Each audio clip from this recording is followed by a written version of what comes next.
In your evidence, you kept on saying that you were given letters by the county, some saying velocity, others saying velocity. Can you show us in your motion evidence of those letters? Do you have those letters in your evidence? In your motion?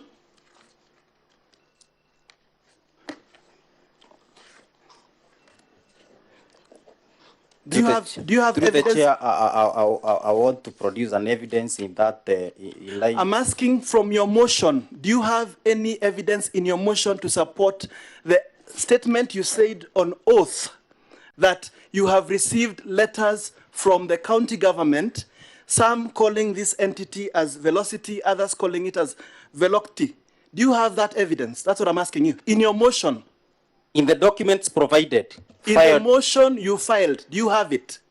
In the report we filed, the document provided for us.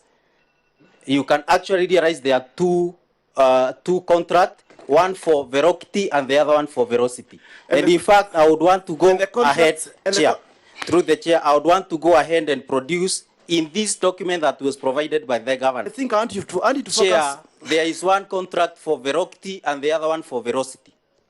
The question I want to ask you, I'm focusing on your motion.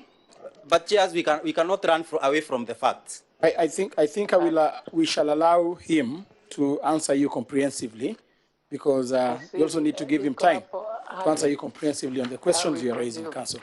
So, Honorable MCA, you are allowed to make that presentation.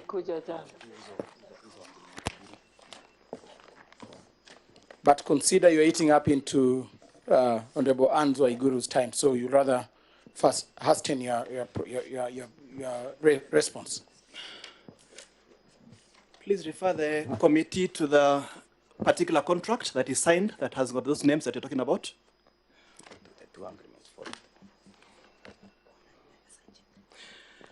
Now, the other question I wanted to ask.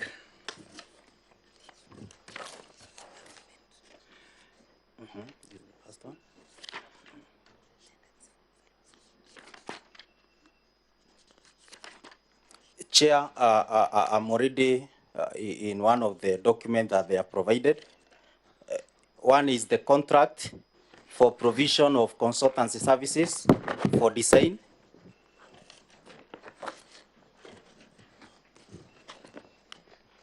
If you look at the second page, Chair, this agreement made on 4th day of May 2018 between the county government of Kirinyaga, PO Box 260 Kutus, located at the county headquarters Kutus, herein called the employer. On the one hand, and Velocity Partners Limited, VEROCITY, Chair, you proceed, you realize in the same document, Chair, document provided by the council, the signature and the stamp is for velocity. Chair, why wouldn't I say that there is confusion in such a scenario? I want you to go to the execution page of that agreement.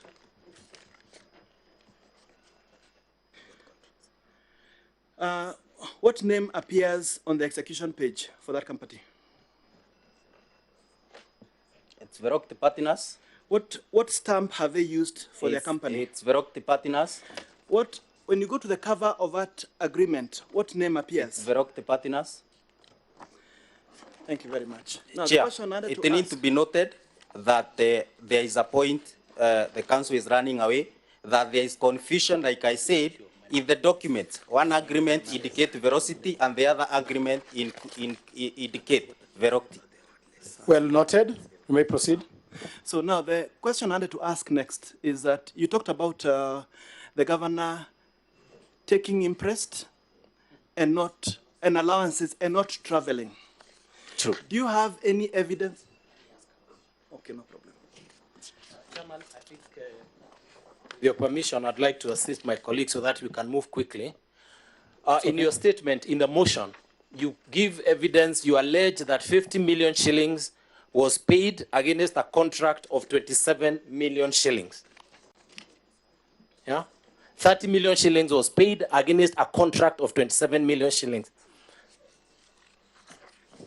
Yes, proceed. Your your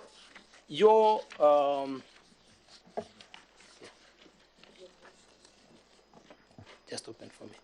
Your motion alleges how much money was paid by the county government to Velocity Partners. True. How much does it say was paid? In my motion, I indicate 50 million. And what do you indicate the contract was for? Actually, Chair, like I've put previously, there is Verocity and Verocity. No, okay. The contract were two contracts. Chair, if you are to read those documents keenly, one was invitation of consultancy services, and the other tender, Chair, was provision of service itself. So you acknowledge there are two contracts? There are two contracts. So it is not one contract for 27 Even million? to the same company, Chair. Okay, so there are two contracts paid for provision of separate services to the same company, but not one company which was overpaid.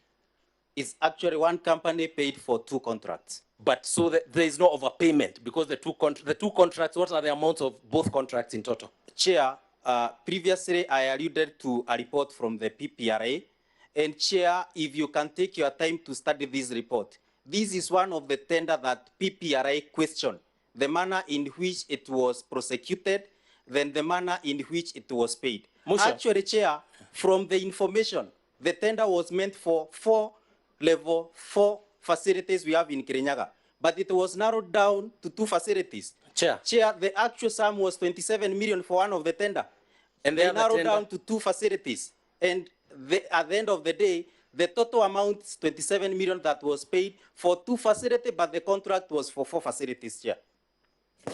okay. Now, Bwana MC, you know you are before the equivalent of a court of law, and you know there are consequences to telling things that are untrue. Mr. David, you acknowledge even in your statement, the statement you wrote later, you actually talk about 2 contracts, 2 separate contracts. I actually talk of 2 separate contracts. So do you now wish to withdraw your allegation in your motion that there was only 1 contract? Chair, withdraw in the name of the company that was doing the work is one company that was paid 50 million. The withdrawal is that it is not 1 contract. Thank you. It is 2 contracts.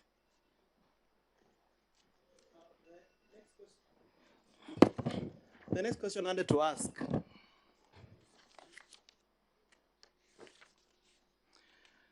relates to the travel allowances. Proceed. You say that the governor appropriated for her personal benefit, those are your words, 10,634,614, and did not travel. The question I want to ask you, in your motion, do you have any evidence, not my documents, in the documents you lodged before the Senate as a complainant, do you have any documents to support your allegation that she did not travel? The document provided is actually that she was paid, but Chair, form of witness can be produced in form of document or individual. Now, do you have any witness in the statements that have been produced who has been able to confirm authoritatively that she did not travel? Chair, I want to confirm that one of the witnesses who will appear in the floor of this house will actually confirm the same. Can you indicate from the witness statements that have been filed the witness who has talked about the issue of travel? If you do not know, just say you do not know. Chair, I haven't looked at the statement of the other witnesses, but one of the witnesses will attest to the same. Now, the other question I wanted to ask is on the issue of KIDA.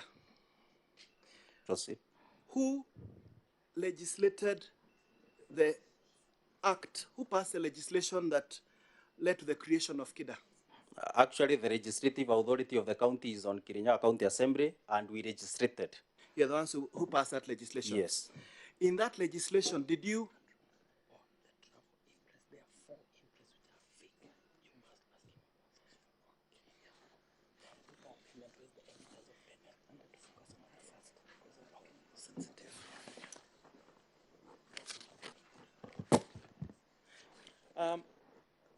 On KIDA, did the legislation you pass indicate that these board members had to be paid some salaries? Of course, you engage an officer, you have to pay him or her. Now, the Constitution, does the Constitution prohibit servitude or forced labor where people work and are not paid? It prohibit. Now, having passed that legislation and also complying with the Constitution, was it proper for people to assume public office and not be paid? It is proper. However, I want to state this. Is it proper or improper? It is proper to have officers employed, but there must not be a paid. budgetary provision for their salary. And number two, we very well know in the Constitution there is the Salary and Remuneration Commission, which must provide for the guidelines on the salaries and the salary scale for state officers and public officers. I will ask your advocate to give you the file for KIDA. Are you aware that there's a letter that was issued by SRA giving guidelines? For board members, but not for the staff of the board. Is the complaint in your motion, isn't it about board members? The complaint is about the composition of the board itself, and the board, remember, a board cannot work in isolation. It must have staffers. I want you to read your motion because I don't want us to waste this honorable committee's time playing games. I want you to go to page 14 of your motion. And Chair, I seek your protection on a statement that demeanor and arrogance. Chair, I'm not wasting any time. Focus on the questions I've asked you, please. Clause 5. No, sorry. Clause 4 on page 14 of that motion.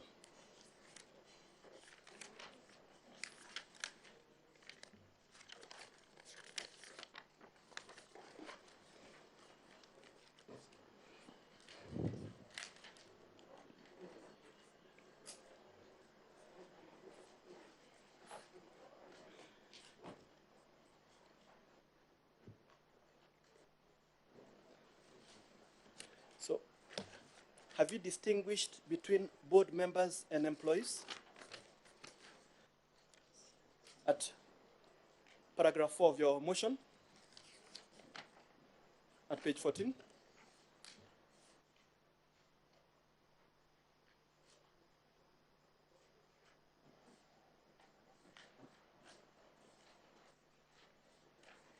Chair, I talk about the members of the board. Thank you very much. Now, the question I want to ask you, considering that SRC had already issued guidelines on that specific issue in 2014, was there any justification for including this complaint in your motion? Chair, I want to confirm that my intention actually was to cover the whole board, not the board members. The board cannot work on its own, it must work with staffs. So you are aware, at the time when you lodged your complaint, you are aware that SRC had already given guidelines for the board members? Chair, the evidence I gave in line with this motion is a letter from the County Public Service Board members or the board actually protesting against inclusion of the staffers of the board in the payroll against SRC advisory, which has not been sought up to date. Okay, Chair, because the documents for SRC are in your records, I don't think we need to rehash the point. I want to take you to the travel imprests, which I think are in your motion. Are they with you? Because I want to ask you specific questions. All right. There is a payment you allege made on the 30th of June 2019 amounting to 2,600,297. You have that figure? Yes. Do you have any evidence, whether by way of deposits in the governor's bank account or through the IFMI system, in your records that those amounts were paid? Chair, I want to confirm that actually this is an amount of money that was paid to Her Excellency. No, I'm not asking you that. You have already said. I'm asking you whether you have evidence. Allow me to proceed and say that the evidence will be produced by one of the witnesses that the County Assembly sought the Senate to invite to this house, because, Chair, we have been seeking for this information and the executive has failed to produce this information, because this was paid as interest to one of the officers in the governor's office, and the officer paid the money to the governor herself. So what you are saying is that at the point at which you made this statement, you had no evidence. You'll get it from this officer. The evidence will be produced by No, no, the no. officer. Did you have the evidence? Did you have the evidence? Because if you had the evidence, you would produce it. Did you have the evidence at the time at which you went and said the governor has taken this money? Did you have the evidence? Chair, the IFMIS extract attached to our files. Show us the information extract with that figure, please. I'll allow your counsel to do that. And I can give you two others, so that as they are looking for, they can give you two others. There's a payment made on the 8th of January 2020 for 943,700. There's a payment on the 25th of February 2020 for 1,125,440.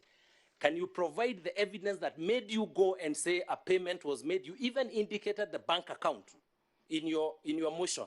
You indicated the bank account where the money was paid. Show us the evidence that you had to make that allegation.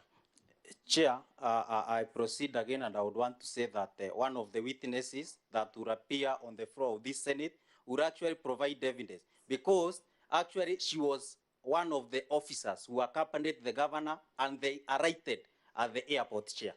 Finally, you are aware of the trip that you have indicated number. No, the one for Italy. Italy. Yes, the payment, the travel number 1 of June 2018. Italy, it's written Italy Coffee and Rice Harvesters in our motion, but it's June 2018. Are you aware that was a trip to the country of Italy?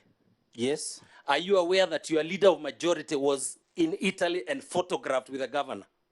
Chair, I'm not aware, and I want to confirm that the leader of majority was not paid any money from the county that assembly, is not the issue. You said nor she did the not county travel. assembly to accompany the governor. Bwana Kinyo, I'm asking, you said she did not travel. You are saying you're not aware, even though there were photographs, there was a statement issued by both your colleague in the assembly in Italy. So at the time you are saying she did not travel, were you aware of that, or you were just not aware? Chair, I want to confirm that the leader of majority is with us, and he can confirm whether he attended or not, Chair. All right. Now, have you gotten the payments, the receipt of payments that you used to make this motion to say that the governor was not paid? Are they there, Council? Are you able to provide? From your bundle? Yeah, that the governor was paid and did not travel.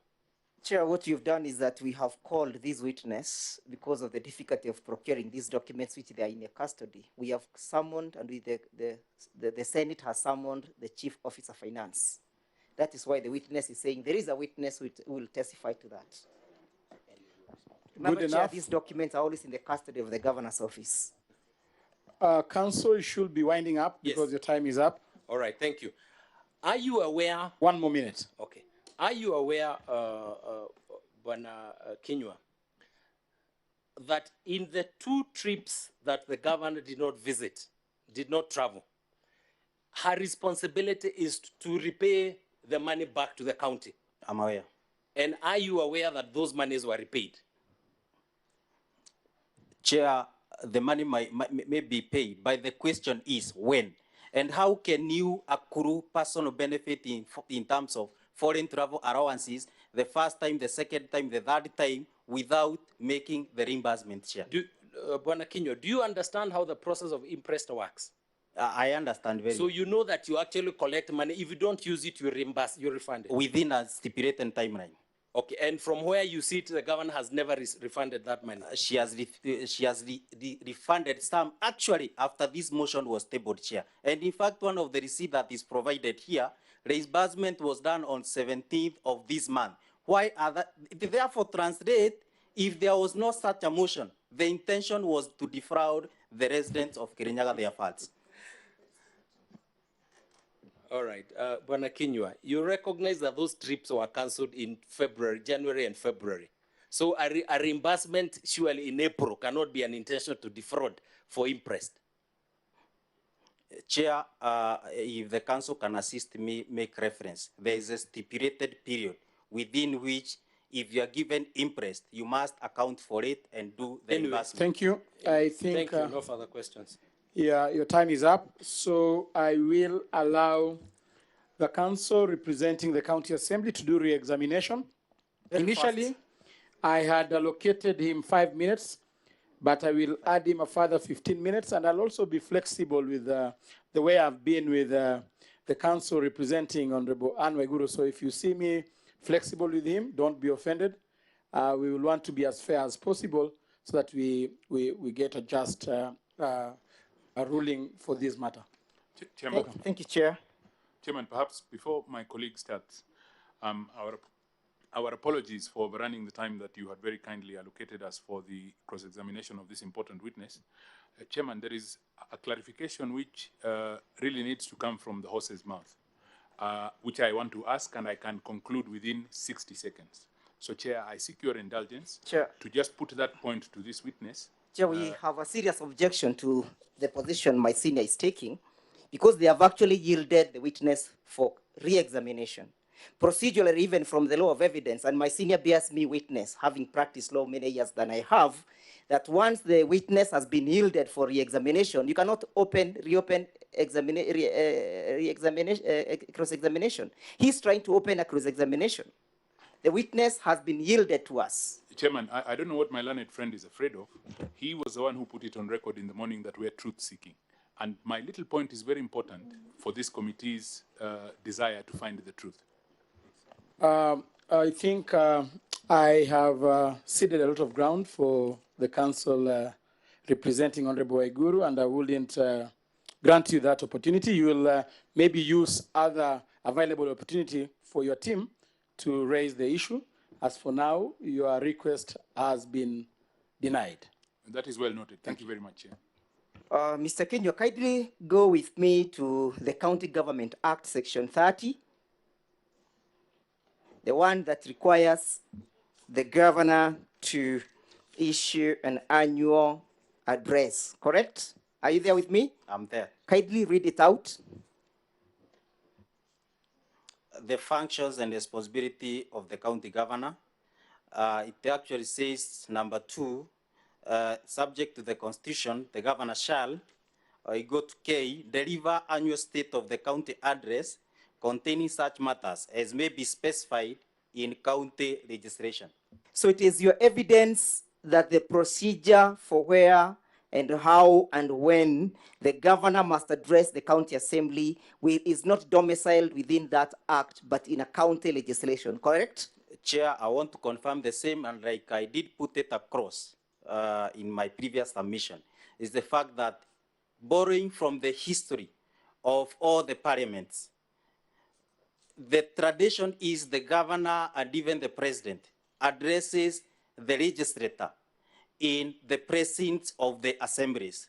And That in is this case, the allusion that the address was done elsewhere, I'm not informed, and a communication is done to the members who participate. Mr. Kenywa, so you are referring to our customs of the Westminster traditions, correct? Actually, that's what I'm... But I am referring you to that section K, where the provisions of that law refers to another county legislation, correct? Yes, Council. And to that effect, the county government, the county assembly has legislated the standing orders, correct? True. I want to refer you to a particular standing order for your reference and for your reading.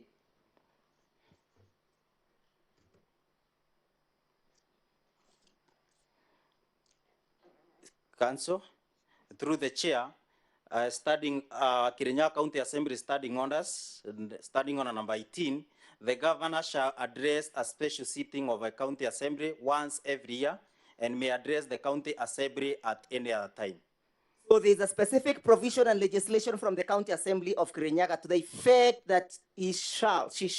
Chair, I would want to raise a preliminary objection on that issue because it is very clear to even the House that standing orders are not legislation, and standing orders relate to the conduct of the House, and they regulate members of the House. They cannot regulate the governor. I think that is well received, but we shall listen to the council as he re-examines, and then it will be upon the committee to make that determination. Thank you. Chair, I think maybe to guide the committee as and when they sit, the standing orders are domiciled in the Constitution. The county assemblies and legislative assemblies like this one and the National Assembly, they have been given the mandate to legislate on the issues of their operations and the standing orders. So it is domiciled in the Constitution, and we can argue that until the cows come home. So I'm asking you, Mr. Kenyua, is that the county legislation that is being referred in that particular provision? Yes, Council. Did the governor comply with that provision? Through the chair, I want to confirm that the governor did not comply, and not in any time within the period of the 2 years has he complied with the provisions of that standing order. So is it ridiculous to allege that a public address was granted or issued by the governor from a hospital? It's an handoff, and like I've said, even the President of the Republic of Kenya addresses the National Assembly and the Senate in the plenary. You were put to task to explain whether there was public participation, correct? Yes, Council. And you answered in affirmative that public participation was done and advertisement was done, correct? True, and the documents are available to confirm that actually we advertised in 2 papers of national circulation, requiring the residents of Kirinyaga to give their input and participate in this exercise, to which written memorandum were submitted to the county assembly and through the county assembly email. And to go further, a questionnaire was done that was circulated to our people, and bundles of responses are with us in affirmative. Mr. Witness, is the question of public participation domiciled in your notice of motion for removal of the governor? Is it a question for determination? Yes or no? Is it an issue for interrogation by this committee? It's actually not registered anywhere in this. It's not an issue. You are put to task by council in respect to the question of the employment of one Pauline Wairimo. Yes? Yes, I was. Do you have witness to come and testify to that effect? Yes, we have a witness who attests to that effect, that the recruitment was not worth, since there was a substantive director administration. What is the designate of that witness that we are calling? It's the chairperson, County Public Service Board. I now take you to velocity and velocity. Yes? Yes. Read with.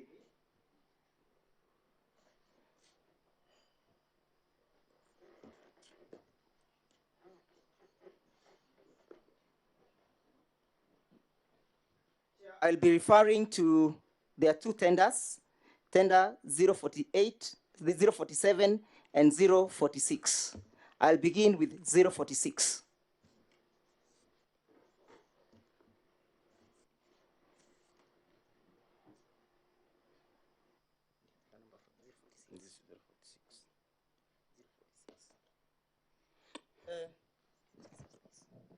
Witness, kindly lead this Senate committee as to the distinction between velocity and velocity. Is it one and the same thing?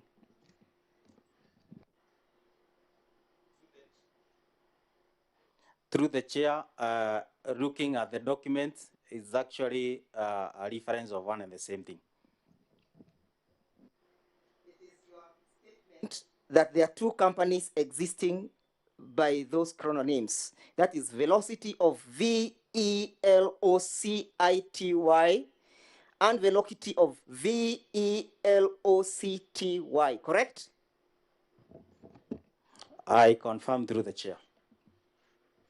And I have shown you the agreement or the contract that was signed in this tender.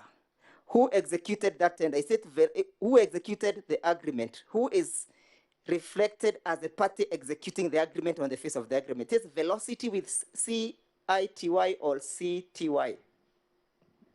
In the face of the agreement, it's actually VELOCTY. And from the document submitted by the governor, who bidded for this tender? Is it the velocity with the VELCITY or VELCTY? Who tendered?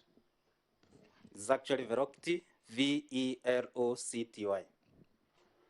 So a fictitious company was introduced in the midway, correct? I confirm. Finally, on this issue, who was the chair of the tender committee? Was it Pauline or was it Gishira?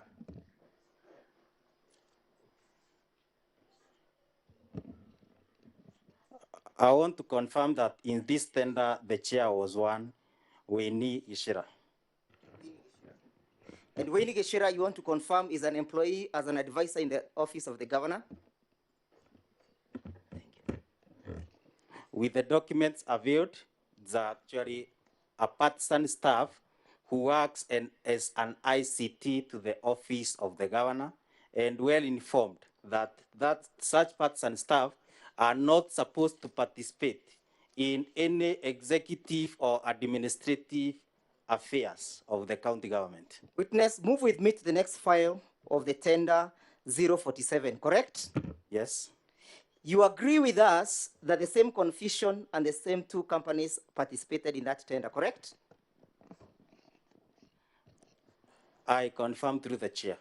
Do you also confirm that the same person, Gishira, is also the chair of the evaluation committee? I confirm that the governor, personal ICT advisor, chaired the evaluation and tender committee. You are put to task to explain when the company was incorporated, yes? I was. When was the company incorporated again? It was incorporated in the year 2017. Was this an open tender? It was an open tender. Would you recap the requirement for participation of a company if the tender is an open tender? Would you recap for this? I would recap and confirm that the company must have been in operation for a minimum of 3 years. Secondly, it must provide audited account for the last 3 years. And in this case, it's not the scenario. It was registered in 2017, and in the year 2018, it participated in the tender. Witness, I want to take you to the technical evaluation report by the said evaluation committee, yes? In tender number 046, yes? Proceed.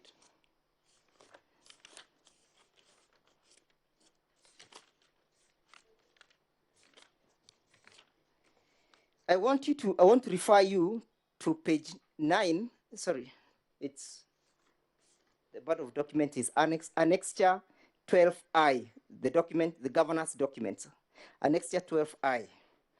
There's a document titled as technical evaluation, yes? There's a column of description and the column of the marks. I'm referring to the column of description, correct?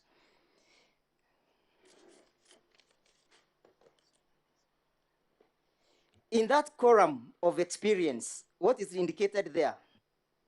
It is indicated actually the company has an experience of 5 years. In the column of audited reports, did the company pass that test? Indicated as audited account for the last 3 years from the document it passed. Move with me to the next page, where I have underlined and where we have the reasons. Kindly read out this statement. Following are some of the key explanations why the evaluated bidders were not awarded a maximum score of 100% at the detailed technical evaluation stage. Why the bidders were not awarded 100%? So they were awarded but not 100%, yes? Yes. Read for those 3 companies, which company and which company, and you read the remarks. Company number 1, that is bidder number 1, Miss Parity Performance, Company Limited, submitted audited accounts for only 1 year. Work plan provided does not clearly define the timelines, particular understanding of the scope and interpretation of TORs, and no clear documentation. Next company? Next company is Miss Ubora System and Solutions Limited. No master remarks, no master's degree for the team lead, relevant experience of less than 10 years, no proof of qualification and competence of key staff for the assignment. What remarks is entered for velocity? Velocity, scope, and specification will be fully understood during pilot stage and feasibility study phase. Again? Scope specification will be understood during pilot stage or feasibility study phase. So the reason why the company did not garner 100% marks was given as it was told that the scope and specification will be fully understood during the pilot stage or the feasibility stage. Yes? That is. Is it procedurally in view of procurement? I actually want to confirm that it is procedural because you must first of all provide the proof of evidence that you have the expertise and the experience required to perform such a tender. That's why you are saying that that tender was skewed? It was skewed in favor of a company. I want to take you to the question of the Kirinyaga Investment Development Authority, the KIDA, correct? You're with me? I'm with you, Council. It is your testimony that there exists a staff and there also exists a board, correct? As per the act that was passed by the Kirinyaga County Assembly, there exist both the board members and the staffs of the board. Have you ever passed any salary issues to the county assembly regarding to these board members and the staffs? Actually, it's not the responsibility of the county assembly to pass matter salary. It's the responsibility of Salary and Remuneration Commission. Was that advice communicated to any organ of the county government, be it the county executive or the county assembly? Council, what we have is an information or a letter from the County Public Service Board cautioning the inclusion of the staff of the board in the payroll against SRC. How long has that board been in existence?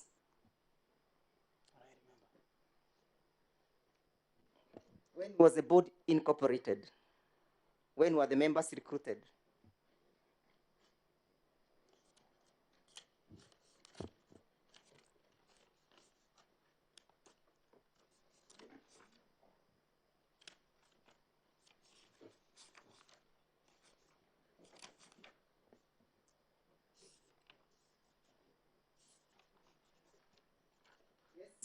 If you don't know, just say you don't know. It's okay, it's also an answer. I'm not sure, Chair. We go to the last limb of the re-examination. I refer the members to a file titled as travel documents forwarded to us by the governor. You have been put to task to explain whether or not you have the evidence in regard to this imprest. Yes? Yes, I was. Did you make any attempt to procure this information before you filed the information from the relevant organ? Yes, we did letters to the chief officer in charge of finances. And in fact, that is the reason as to why we requested the Senate to actually summon the chief officer to give the information in relation to foreign travels. When you made that requisition for that information from that officer, was it availed to you? The information was not available to the County Assembly of Kirinyaga. But you said you have witnesses to testify to the effect that the governor actually went off board the plane when it was just about to take off in her trip to China? True. Witnesses will be there, some of former staffers in the office of the governor who were to travel with her. You made an application in the morning before the Senate to be provided with clear copies of the ordinary or regular passport and diplomatic passport, yes? Yes, I made an application because it's well within our information that the governor holds both diplomatic passport and the ordinary passport, and it's also not clear which passport she travels with in these foreign travels. You are to use it during this session, correct? True, Council. You are put to task to explain whether or not a refund was done, yes? Yes. Did you make an application in the morning to have the receipt provided? Yes. Was it the receipt dated 17th April 2020? True. Yes? Yes. That receipt is domiciled in the governor's documents, correct? It's domiciled. As an indication of the refund of the imprest, correct? True. When were these travels done? Between which month and which month, so that we can be able to compute time?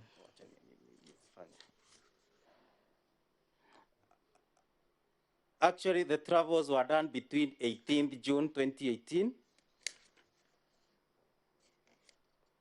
And the last travel? 18th February 2019. 18 February. Assuming that this receipt is indicative of one of those trips and the interest refund, is that consistent with the provisions of the law relating to surrender and return of the monies? It's actually against, and the interest warrant provide for the timelines. That's why you are saying the governor abuses our office. That is a confirmation that the governor actually abuses her office to confer herself extra benefits that are irregular and illegal. And this is indicative of that personal benefit, correct? True. Was she surcharged for withholding this money by the county the chief officer of the county? Within my knowledge, the chief officer did not surcharge the governor for such benefits. Did the governor provide any surrender documents in her evidence? Not at all. Is that an admission of guilt? Actually, it admits that she's guilty of the same. When were the money refunded? Chairman, if I may. When was the money? Yes. Some of the conclusions that my learned colleague is asking the witness to make go beyond, with tremendous respect to him, the scope of re-examination. There are fresh allegations being made. We have sat patiently, and he seems to be, taking liberties that do not belong to re-examination. Let him constrain himself. Thank you, Chair. Kindly, Mr. Ndegwa. I'm well guided, Chair, and I'm actually winding. Kindly confirm to us that this receipt was, or this money was paid after the motion was domiciled within the assembly. True to your words, Council, through the chair, that receipt was made on 17th of April, and very well informed that the motion was tabled in the assembly on that 1st of March. So this is an admission of your allegation, correct? An admission of my allegation. Chair, that marks the end of my re-examination in respect to this witness. If the time allows us, we'll call the next witness. Thank you. I think that is detailed enough. And just before we call in the next witness, honorable members, ladies and gentlemen, in the spirit of power sharing and in recognizing women in leadership, you will allow me to invite my vice chair to continue chairing this session. As I participate as a member, I will call upon Honorable Abshiro Alake to continue chairing, and also call upon the Sergeant at Arms, considering the Ministry of Health guidelines and the parliamentary health protocols. I will request the Sergeant at Arms to come and move with speed to sanitize our seats so that we may facilitate the exchange. Thank you. May God bless you. Honorable Alake, karibu sana.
Okay, I'll call the meeting to order. I think we have quorum. We'll give Chairman a bit of time but we will continue. Now, thank you very much. I'm not a former MCA, so I'm not going to be very lenient, but I've never been a governor either, so I'm not going to be lenient to any side. And given that not much time is left, we're going to move very quickly. So thank you very much. I think with the remaining time, I'm going to allow the honorable members to get clarification from Honorable Kinyua, so that then we close that witness and then we move on to the next witness. Is that acceptable, Council? Good. So I'll have Senator Kwamboka, Senator Pereno, and number 3, Senator Kajwang is going to be the third person, then we'll take the next round. I can see you, Senator. Let's do the 3, and then you'll be the first in the next round. Senator Githiomi. Senator Kwamboka, please go. Thank you, Chair. As a former MCA from Nairobi County, and now as a senator, during the opening remarks of the Governor Waiguru, she said that the MCAs, you spend the night, the eve night when you are supposed to move the motion of impeachment. Kindly, you spend in the county assembly. Kindly, now that we have this pandemic of the COVID-19 and you never observed those guidelines, kindly tell us the logic behind it.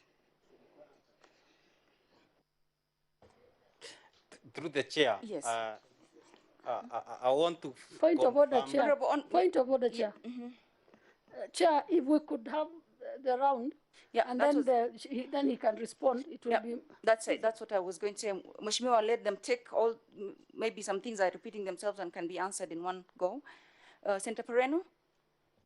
Yeah, thank you, Chair, and thank you all for what we have done so far. Just three clarifications that I would like to confirm from you. At one point, I heard you say. At one point, I heard you say that you got confused about this velocity and velocity, and you were not really sure whether it's one and the same. And at one point, even on clarification, you actually, on cross-examination, you actually say it's one and the same, but on the examination, you said they are two different. Probably, would you tell us what you know about this? Is it one and the same, or from your own, did you do any investigation to even search to know whether this is one and the same company or different? That is one. Two, I see you actually indicated that you requested for documents for velocity or velocity, and they kept giving you different documents. If you requested for this document were given to you, I also see a bundle of documents here, tenders, a very big list of tender documents, and a lot of documents from the executive. How comes you're saying that they were not supplying documents, yet you've been able to tell us at one point they're able to supply documents for you? Because one of the allegations is that you ask for things, you ask for information you're not given. But here you have lots of documents that you've also submitted to us that were given. So I need a clarification on that. And then finally, you have indicated that you had indirect public participation and that you received memos and emails. I have not seen a single item you have identified. Maybe you can identify to us whether you have in your motion any of those memos or emails to show that public participation was actually done. Thank you, Chair. Thank you. Senator Kajwang? Madam Chair, I had about 2 questions to the honorable member, and they are so precise that I wish you would amend your ruling so that you could just deal with them directly. Number 1, in the motion and the charges, you have noted that the tender for design, development, installation, and commissioning of the hospital management information system Senator Kajwang, can you speak a bit up, please? Had been completed by the previous county government. Is there anywhere in this pack where we will get evidence to that fact? Does it exist in the pack? To the chair. Senator Kajwang, just finish both of yours. I think because you're the last person, it will be quite fresh. No. Then for this first round, Chair, we'll take 3 and then we'll take, and he's the last person, so he can start with yours when we start. Okay, fine. I'll abide by your ruling, but it would have been much easier for the honorable member to respond directly. So please just give us the evidence that this system was implemented by the previous administration. And number 2, you have asserted that no work was done. You could also provide us with evidence for us to establish that no work was done. And then thirdly, it's on interest management. If I draw your attention to the PFM regulations for county governments, Regulation 93.6 talks about interest management. And you might not have the benefit of looking at it, but it says, in event an interest holder fails to account, the accounting officer shall take immediate action to recover the amount from the salary of the defaulting officer and with interest at prevailing central bank rates. Is there evidence that the accounting officer attempted to recover the amounts from the governor and the governor either refused? You probably might need to share that with us to help us make a determination. Thank you, Chair.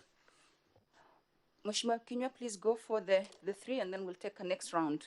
Thank you. Thank you, Chair. I want to start by the question from Senator Kwaboka, and I'm happy to note that she admits that she was once an MCA, and she can confirm actually the problems that MCAs go through while dealing with these governors. Chair, I want to confirm that we actually spent the night in the Assembly. And Chair, there is a matter that is under active investigation. Some of us being threatened to an extent of assaults attempted to our homes. Therefore, Chair, with that threat and the fact that we know that we are politicians, and when it comes to politics, it's a matter of numbers. We have to make sure that our numbers as MCAs and the prosecutors of this motion is intact. I don't think we offended anybody by spending the night in the Assembly. We spent the night in the various sections of the Assembly, aware that there are the 2 genders, they had the area where they spend the male, they know where they spend. Evidence.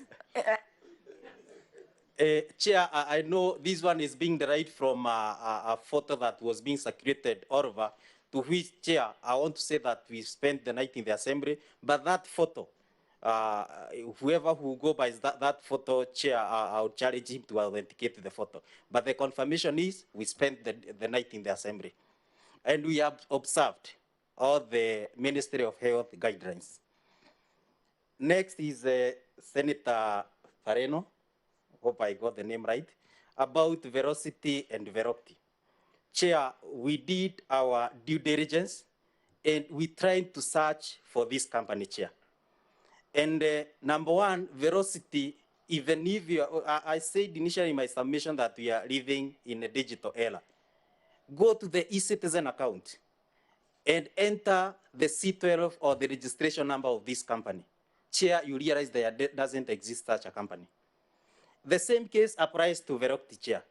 But if you go and do further research, you see Velocity is a multinational company that deals with matters installation of softwares.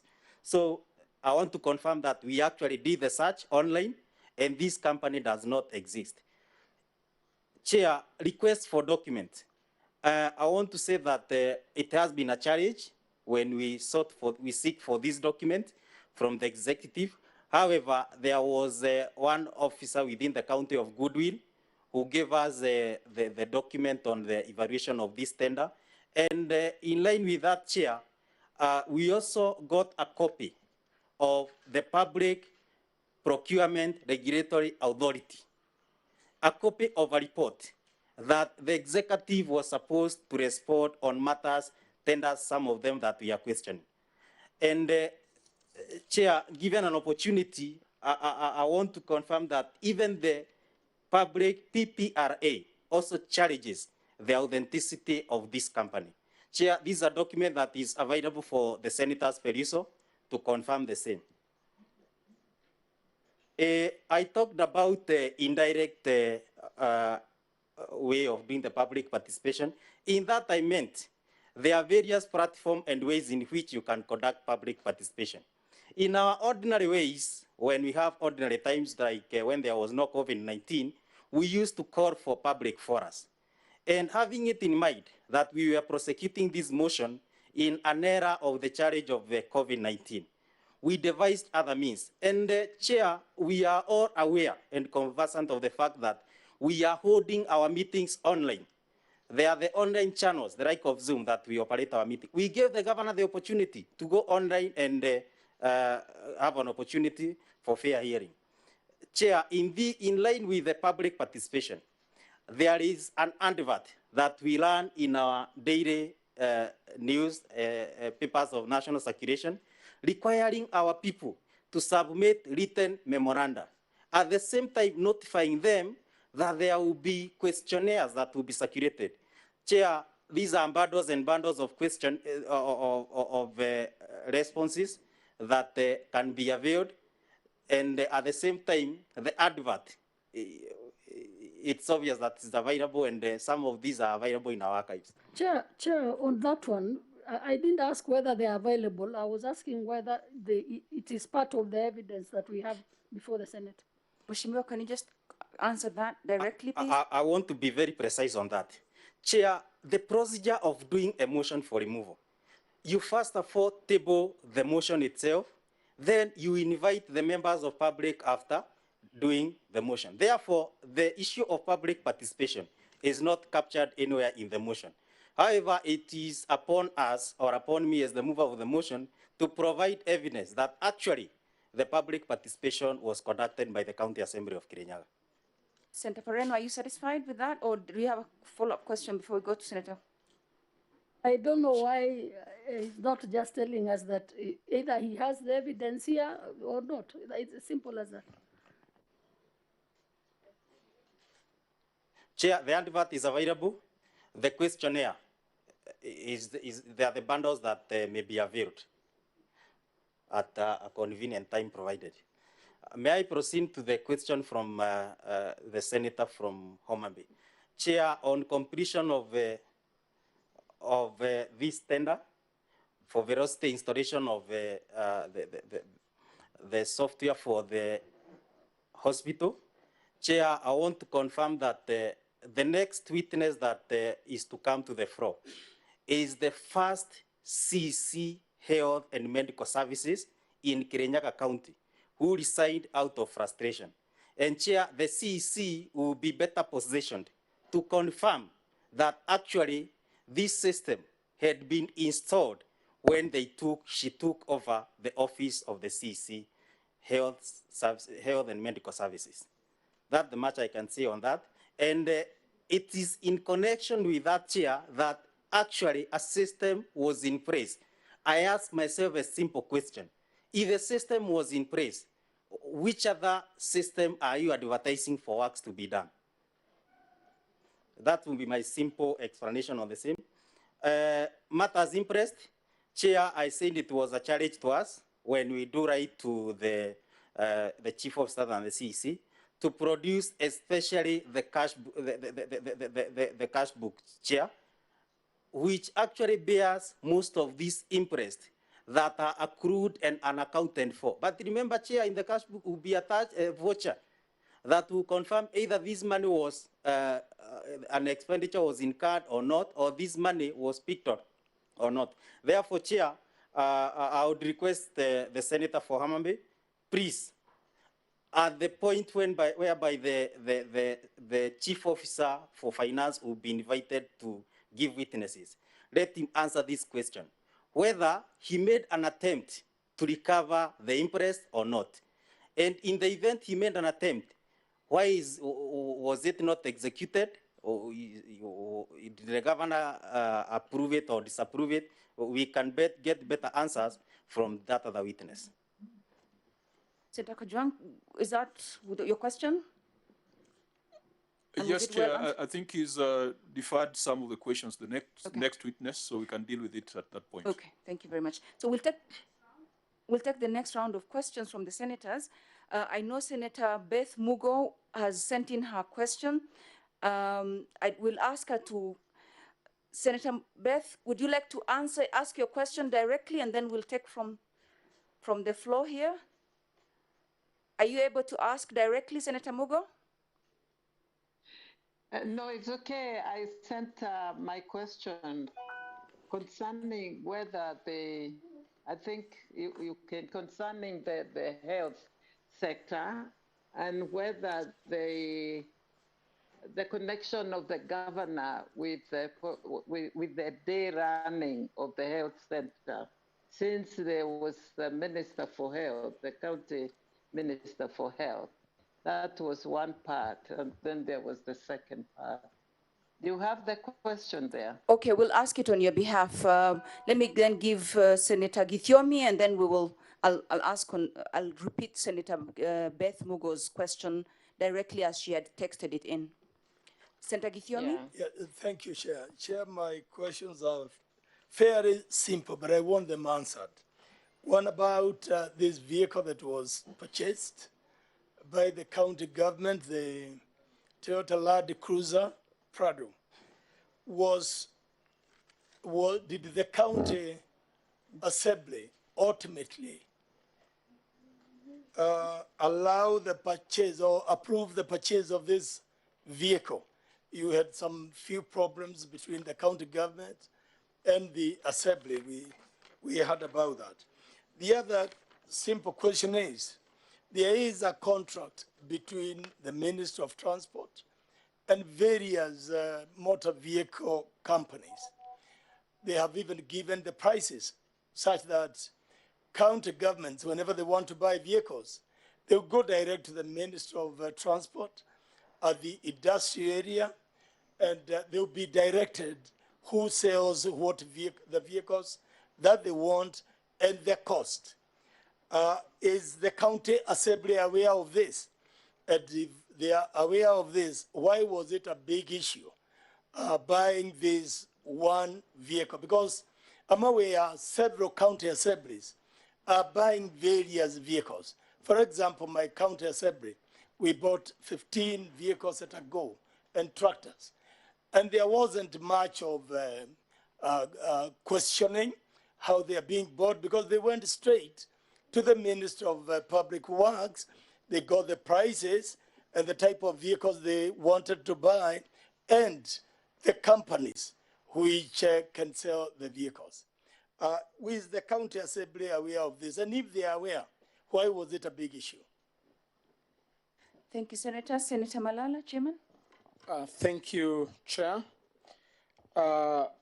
Just on the same question on the purchase of motor vehicles, I want to ask Honorable David, you are alive of the fact that supplementary budgets are passed by county assembly, sometimes as a way of ratifying expenditure done by the executive. And if so, do you have any knowledge in the Public Finance Management Act that requires the county assembly to pass the supplementary budget ratifying expenditure of the executive? And if so, you knew about the misappropriation of monies to purchase the said motor vehicles, and yet you went ahead to pass the supplementary budget. Does this mean that you also participated in a process that is not lawful? Thank you, Senator Malala. I'll take one more and then we'll do another round so that the witness doesn't get overwhelmed with the questions. Senator Anwar Lamu. Okay, thank you so much. Please. Thank you so much, Chair. Through witness number one, Honorable David, maybe you will make a clarification on this. Is he aware of a lady known as Pauline Kamau? What's her position in the current government, county government? And in alignment to that, there's a tender number CGK /TR and PW /02 /01 2017 to 2018. That's tender number one. Tender number two is CGK stroke Excuse me, I'm ready now. Stroke 02 stroke 039 stroke 2017-2018.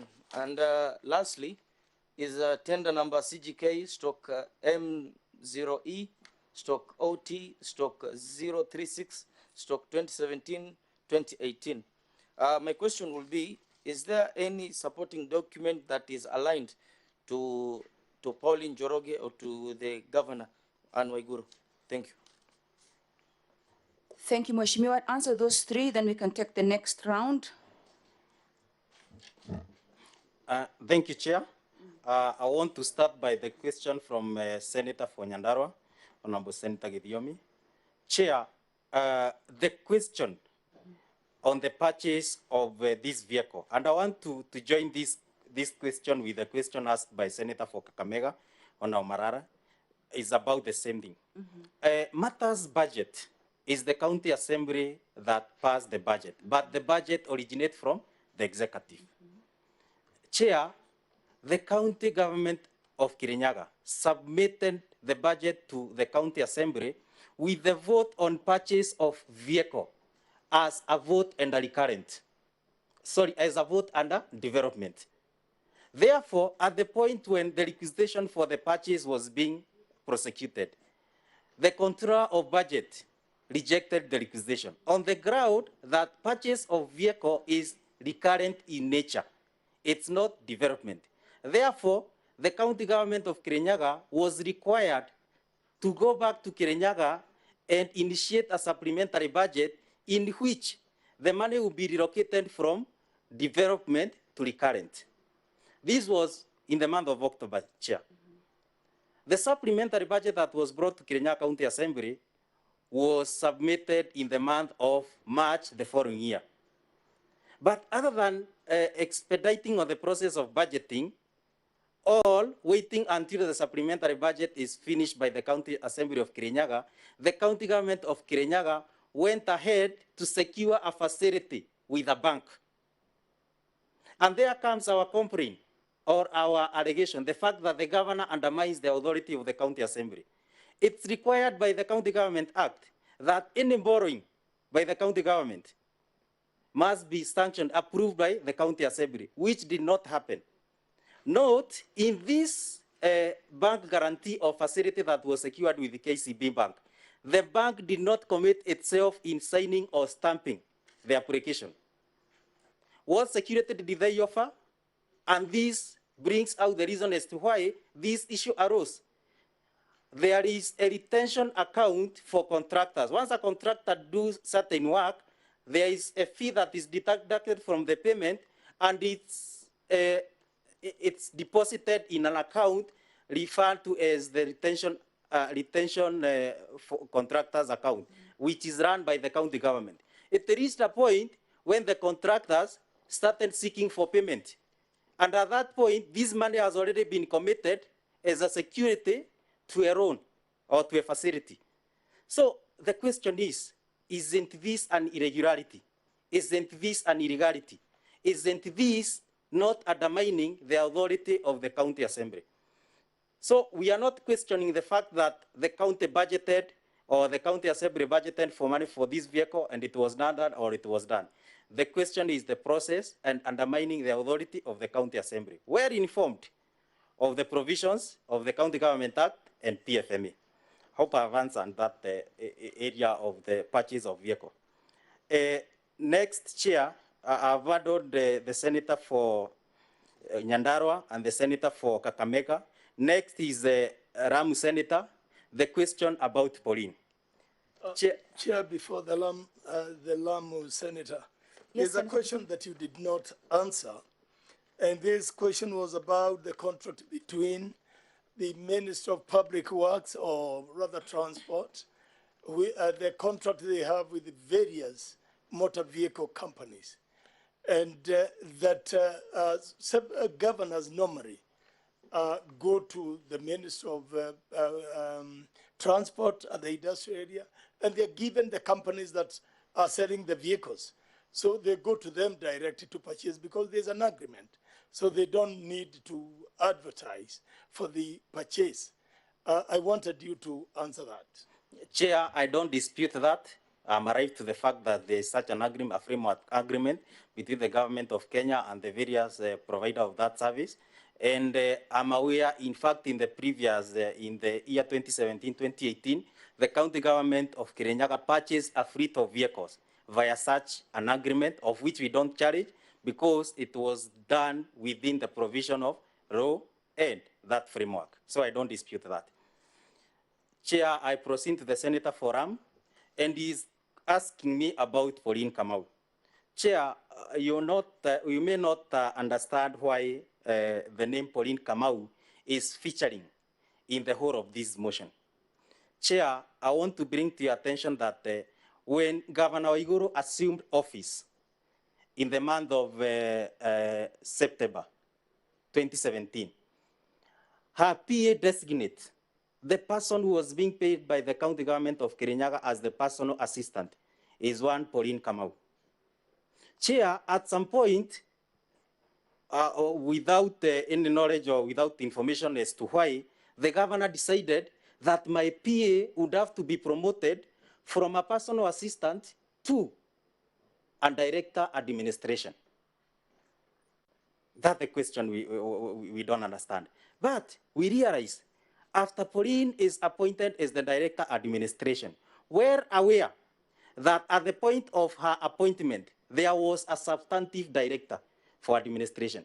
And Chair, I want to bring to the attention of this House why some of these county governments are having bloated wage bill. Is the fact that there is a lot of duplication. You realize when a governor comes in office, find there is a director procurement, you redeploy that director and you employ another director. That means you have two officers doing the same function. In Kirinyaga, we have several scenarios. Director budgeting, another director was employed. This is director administration, and there is another. And this deployment, once the director is deployed, you are not given the duties, you are just told to go and report in a certain ministry. And no duties are allocated to you. Therefore, majority of them are just coming to the office, doing nothing, moving up and down. So, Chair, I narrow down still to Pauline. Pauline is recruited as director administration. Go back to her file, the chairperson, County Public Service Board that recruits, complains to the assembly that I'm coerced to recruit somebody who is not qualified and at the same time the office is occupied. He submitted the document to us. The requirement for one to be recruited as a director, you must hold a minimum of a first degree from a recognized university. What does Pauline provide? He just provides a result slip from Nyeri Polytechnic, indicating that she did a diploma from Nyeri Polytechnic way back 10, 20 years ago. No certificate from NEC, no secondary school certificate, nothing other than a KRA certificate. Chair.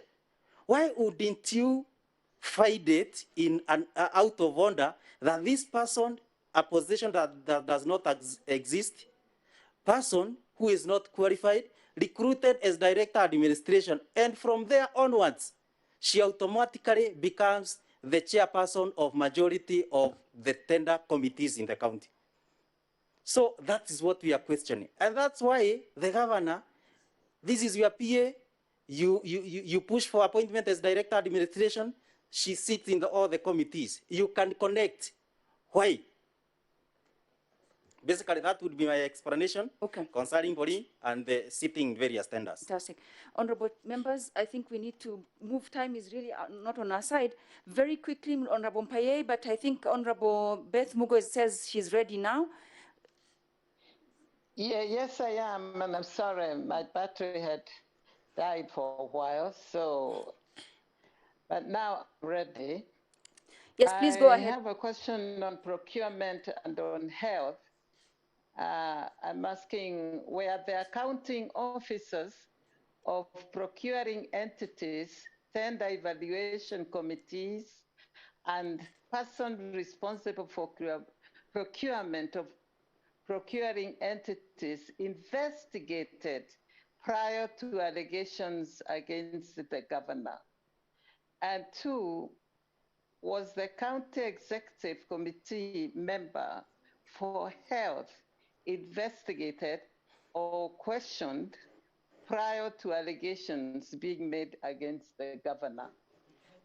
And were other methods of resolving issues surrounding this impeachment, especially within the health sector, attempted by the county executive committee's member for health prior to the impeachment motion against the governor, particularly with respect to implementing legislation and managing and coordinating functions of the relevant county departments.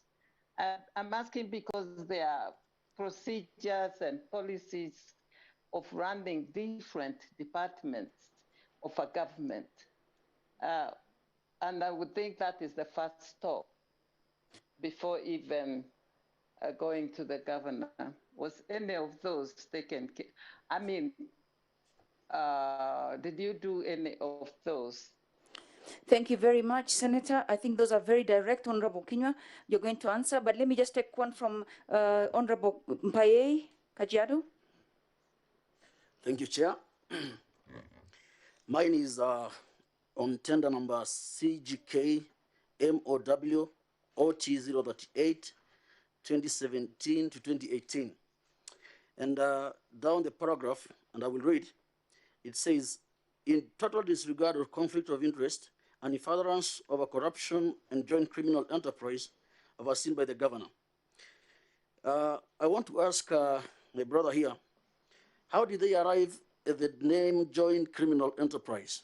Concerning that, if a person is to be named a criminal, he must have gone through a court of law. My question is, have they ever taken this enterprise to court? And if yes, what was the verdict? Thank you, Chair. Thank you very much, Honorable Members. Honorable Kinyua, please, very briefly. Thank you, Chair. I want to start by the senator from one of the question from one of our great mother of this nation, Honorable Betty Mogo, on accounting and investigation. Honorable Kinyua, speak a bit loudly so she can hear, because she's behind you. So a bit more. Thank you, Chair. I want to respond to the question from Honorable Senator Betty Mogo and on investigation. Chair, I want to first of all say that the county assemblies do not have powers to investigate.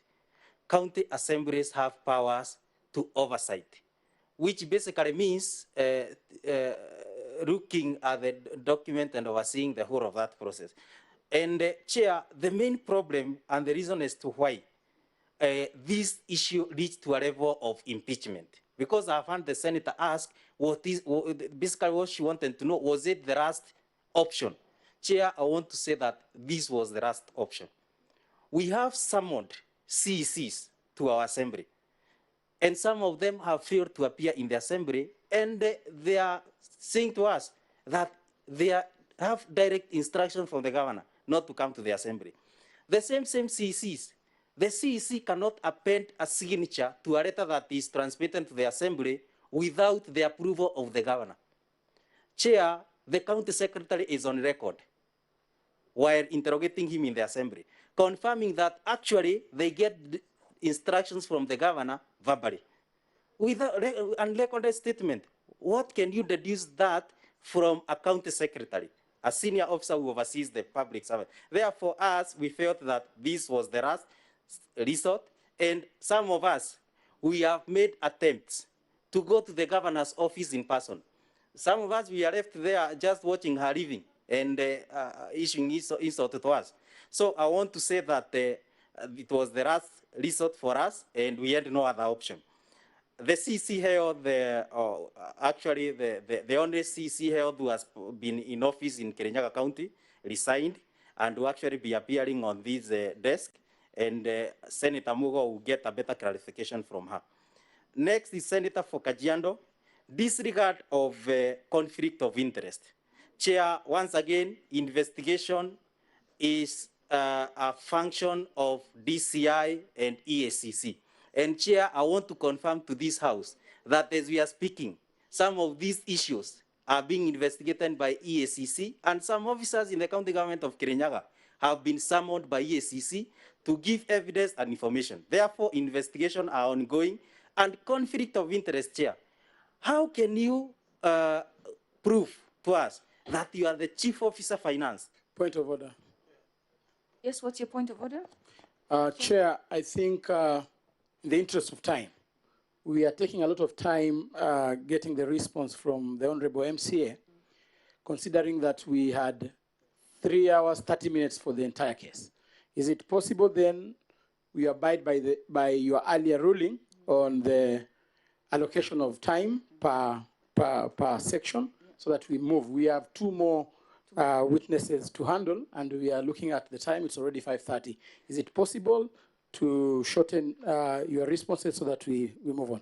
Actually, this would be your last response. Please keep it very brief so that we can move on. Chair, I'll be very brief. Okay. And my point was on conflict of interest, that we have the Chief Officer Finance, who is Mogondadi, Eva Trading, a company that secure majority of the tenders in Kirinyaga County government, owned by a brother to Mogo. The shareholders are sisters, brothers, and children to the same family. Therefore, Madam Chair, I would say that automatically there is conflict of interest, and this is matter under investigation. Thank you very much, Mheshimiwa Kinyua. Now your witness, you can step down, and we can move on to the next one. Thank you very much. Yeah, with a lot of respect, would you allow me to make a closing remark? Now, 2 minutes. Thank you, Chair. The reason as to why I've asked this opportunity is the fact that I'm a member of Kirinyaga County Assembly, okay, and not an outsider. I was elected to conduct certain functions which are legally provided and constitutional. However, Chair, I want to request the honorable senators not to look at this matter on the face value. Let's scrutinize this document in details, Chair, and make sure that... What's your point of order, Senator Mazayo? Kindly restrict the witness from addressing issues that the defense counsel of Andu Angi will not have an opportunity to respond to. Because these are closing remarks, I thought it was just fair that once he has given evidence, yeah, that's more than enough. I think we have given them enough latitude on that aspect. Honorable Kinyua, I indulge you because I thought, you would keep to the subject matter, maybe to conclude, to just say that you got an opportunity, but please keep it. You have got 1 minute left. Do not go into details. This committee is seized of everything. We have volumes of documents. We are going to make sure that justice is served. So please keep it. And you've had a lot of opportunity to actually talk your mind, even with the questions that were asked. So keep it short, and let's conclude this. Chair, I'll conclude in 30 minutes. Okay. I would say seconds. That 30 seconds, sorry. Let justice be done and be seen to be done to the resident of Kirinyaga, since we are the representative and we are just conducting our oversight mandate. Thank you so much. Thank you, Mheshimiwa. Thank you for taking the stand. Let's have the next witness, and I'd like to repeat again, let's go back to the timings. We're going to be very strict with timings now. Examination in chief, 15 minutes. We're not going to go beyond that now. Then we'll have the cross-examination, 10 minutes. Very strict now. And then perhaps the re-examination, 5 minutes. Please, counsel, keep to that. Thank you, Chair. And please ask the witnesses also to be very concise when it comes to their responses, please. I'm well guided, Chair, and thank you for the opportunity to call our next witness. Our next witness is a doctor, Dr. Gor Godi Kirit Kurba. She has filed her evidence.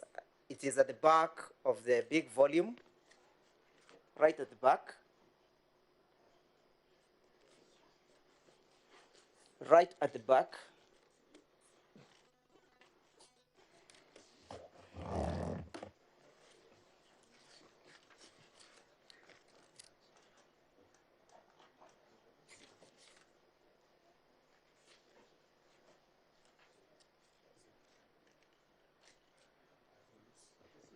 Yes, right at the back, titled Witness Statements of Dr. Gor Godi.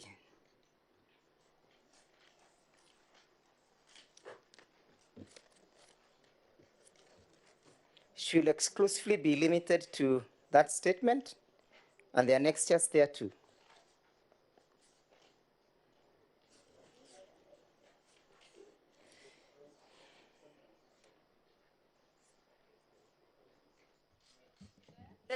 Let's find the, before she takes the oath, let's find the.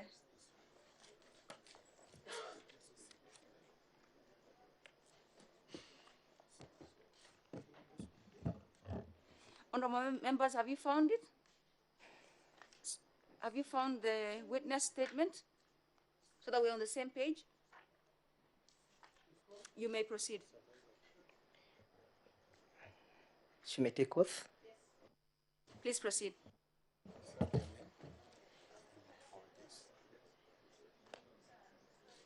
I, Dr. Gaur Gudi Kirit Kumar, do solemnly swear that the evidence that I shall give before this special committee in respect of the matters before the committee shall be the truth, the whole truth, nothing but the truth, so help me God. Dr. Gaur, we are constrained of time, and so we shall move very fast so that we can address the interests of time. Kindly address the members of the Senate committee as to your full names and your qualifications and your current positioning. My name is Dr. Gaur Gudi. I'm the branch secretary for Kenya Medical Practitioners, Pharmacists and Dentists Union for Central Branch. Central Branch is the former Central Province. I'm also a senior medical officer.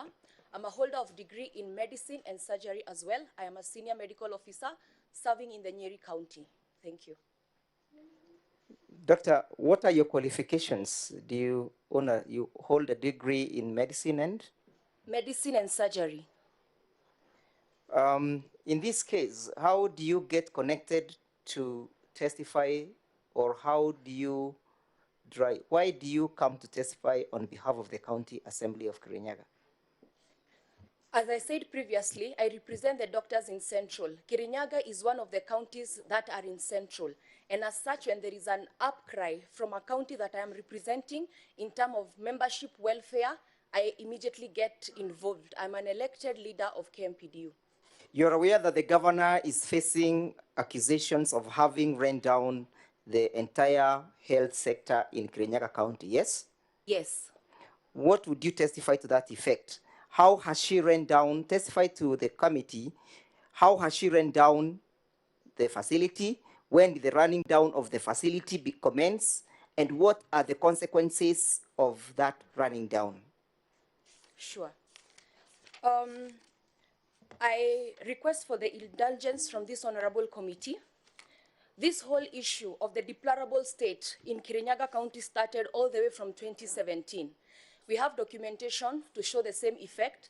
Several meetings and several letters were done to the governor and the county health offices, but they all went unanswered.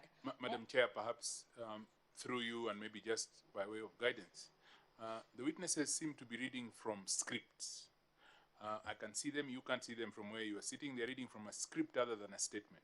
Perhaps those who have filed statements, if they can constrain themselves to their statement and not any handwritten script, then the ends of justice will be best served. Thank you, Madam Chair. Dr. Gaur, please, could you keep to the statement so that then we are dealing with what has been submitted to us and then we're not introducing new stuff, please? Sure, Doctor, maybe before you go further, would you want to adopt this statement as your statement? And would you wish to rely on it in these proceedings? Affirmative. Much obliged. Proceed. So the issue started in 2017, where the autoclave that is used to sanitize and sterilize equipments for surgical equipments and linens broke down. Incinerator, a machine that is used to dispose infectious waste like amputated limbs and placenta from mothers, broke down, and several letters were done to the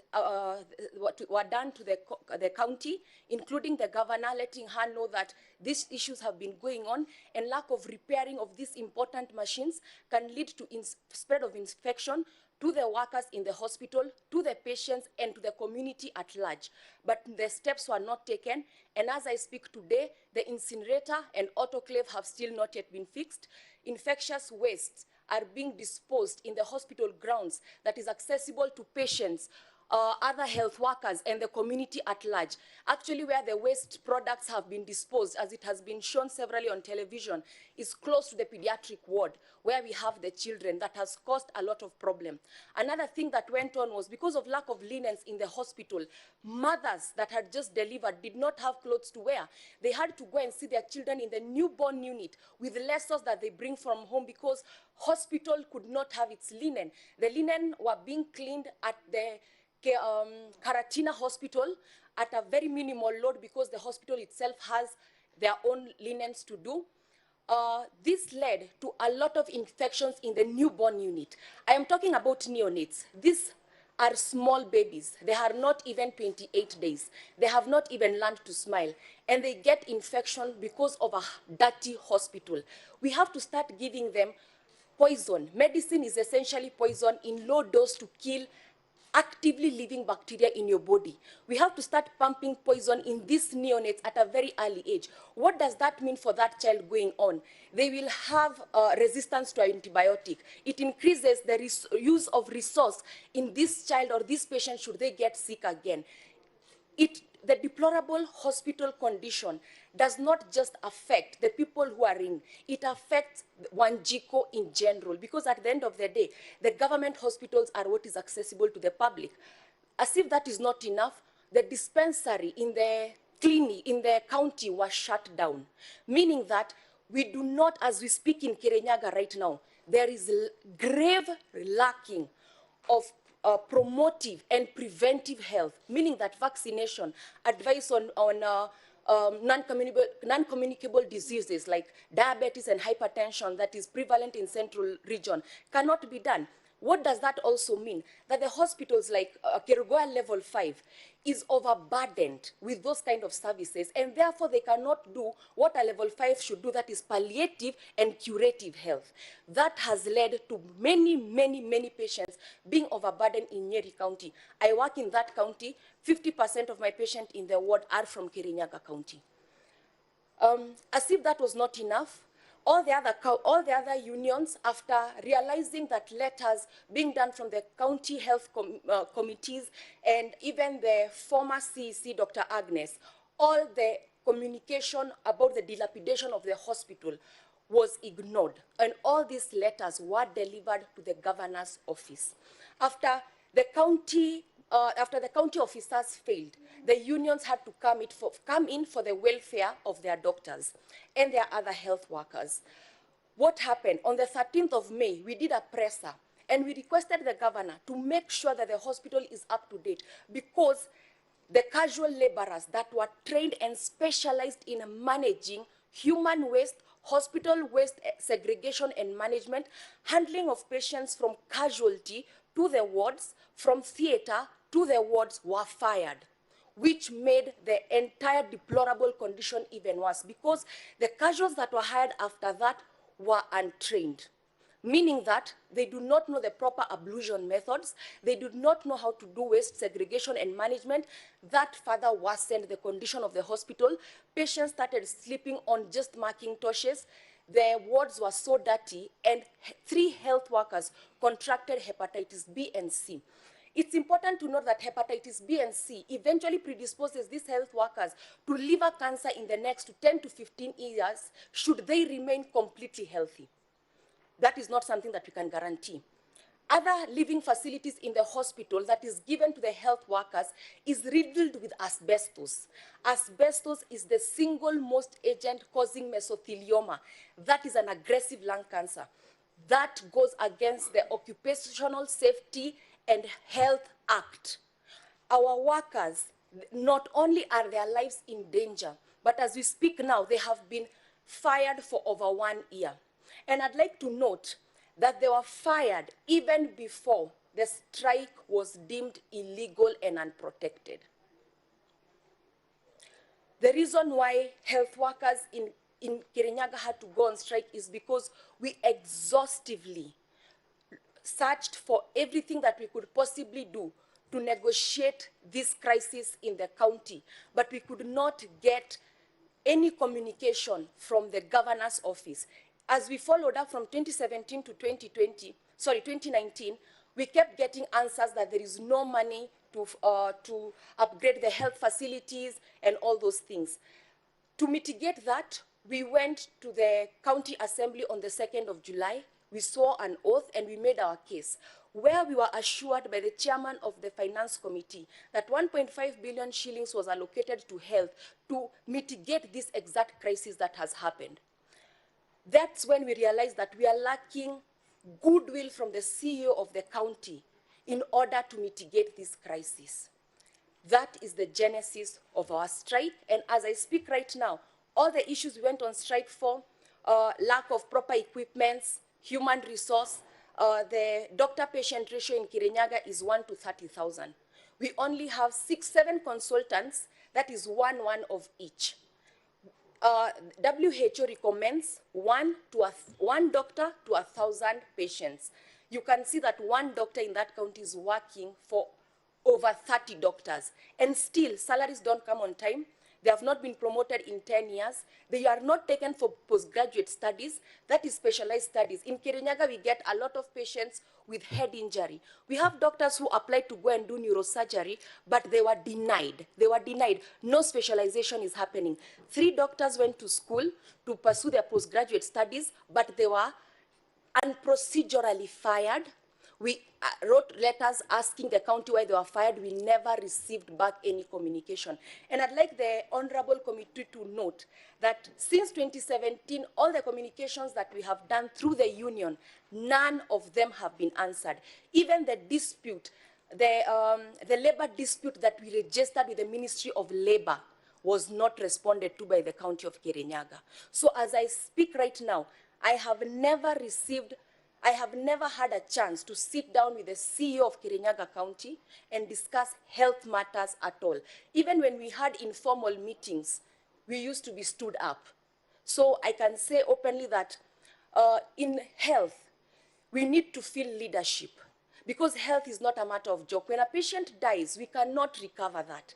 And when the specialists in your county, the people whom you have hired to take care of your health, tell you that indeed people are dying after surgery because the linens we are using on them have blood from other patients because the autoclave is not working, the governor should take it seriously. When we say that the kitchen, the hospital kitchen is dirty, the drainage is terrible and is causing hospital-acquired infection, the governor should take it seriously. When you employ a specialist and you don't take their advice, you're doing a disservice to yourself, to that person, and to community in general. Thank you. Just to clarify some issues, you spoke about the shutting down of some dispensaries, yes? Yes. Are you aware who might have authorized the shutting down of those dispensaries? Yes, we were told that that order came from the CEO of the county, citing lack of funds to run the health facilities. I gather you to mean the CEO, the governor? Yes. How many dispensaries were shut down? Over 30 dispensaries. You know the reasons as a regional representative why they were shut down, and are they in operation today? They are not in operation. We even have a letter from the public health officer in Kirinyaga who did a letter to the governor telling the governor that the dispensaries are dilapidated, the grass is at the level of the hip, that is where pests like snakes are roaming around in the hospital. For example, Kebembe Hospital, we have incidences of snakes entering the theater. When the doctor wants to operate, first you have to be a snake wrangler so that you can finally take care of your patient. Dr. You spoke about the issues of the casual workers who were fired, yes? Yes. What time were they fired? Before the strike or after this, during the subsistence of the strike? During the subsistence of the strike. Had the strike been declared illegal by the Labor and Relations Court? No. Could you be knowing whether the governor was involved in the firing of the said casual workers? Yes. Yes, and there's even a public statement to the same effect. Who made the public statement? The governor of Kirinyaga. You speak to the issues of the surrounding environment relating to the situation in which your doctors work in, yes? Yes. And you allege that, or you state that there are some asbestos roofing. Yes. Which hospitals are roofed with the asbestos? The Kirinyaga Hospital and the houses. The Kiregoya Hospital. Kiregoya Hospital and the houses within the hospital that houses the health workers. Has your union made any attempts to have that issue looked into or rectified? Several times, especially after the arrival of the Cuban doctors, we realized that the Kenyan doctors have horrible housing. We tried to address it, but we could not get back any communication. You speak in your statement at paragraph 8, you speak about reinstated 77 health workers, yes? Yes. When were they reinstated and who ordered or authorized their reinstatement? During the strike, the governor had given us an olive branch that should the health workers go back to work, they'd be reinstated. 77 health workers went back to work in July last year, but their salaries were never paid up to date until on last Monday, the court gave the judgment to have the reinstated health workers be paid. They worked for almost a year without salary after reinstatement. Did you? Council, your time is up. I was just waiting for her to finish that sentence, so you may sit. Obliged. Thank you very much, Dr. Gore. Thank you very much. I think we have heard the submission of Dr. Gore. Now we will go to the cross-examination, and the cross-examination will take us just 10 minutes. So, Council, please, let's keep time. I shall endeavor to keep time. Thank you very much, Madam Chair. Daktari, if I may address you as Daktari, good evening. Good evening. My name is Paul Nyamodi, and I am the advocate on record for Her Excellency, the Governor of Kirinyaga, Madam Andu Angi. I want to ask you a question, and really just to put your testimony into perspective. You impressed me with your knowledge and your passion about the matters health in not just Kirinyaga but Central at large. Tell me, have you testified before the county assembly in Kirinyaga or a committee of that assembly? Yes, I have, on the 2nd of July, 2019. All right. Subsequent to the beginning of April this year, have you appeared before the county assembly of Kirinyaga or a committee of that assembly? No. All right. Now, this committee is really here to seek the truth. And the truth is very important in respect of this matter. Impeachment of a governor is no small matter, and the truth is important. When is your statement dated? 19th June 2020. 19th June 2020. If my memory serves me right, that is Friday last week. Yes. All right. Now, I want you to tell the committee the invitation, the manner and the content of the invitation you got to make that statement. Who called you? What did they tell you? I was called by the mover of the motion. They requested me to be a chief witness in the provision of the health, and if I can be able to witness and give my testimony that indeed, without the goodwill of the governor, the hospital have been deplorable. All right. Do you remember when that took place? Yes. When did that important call from the mover of this motion come? I think it was the 13th. The 13th. Of June. Very important date. So really, you are here to add weight to the mover of the motion's voice after they have impeached the governor.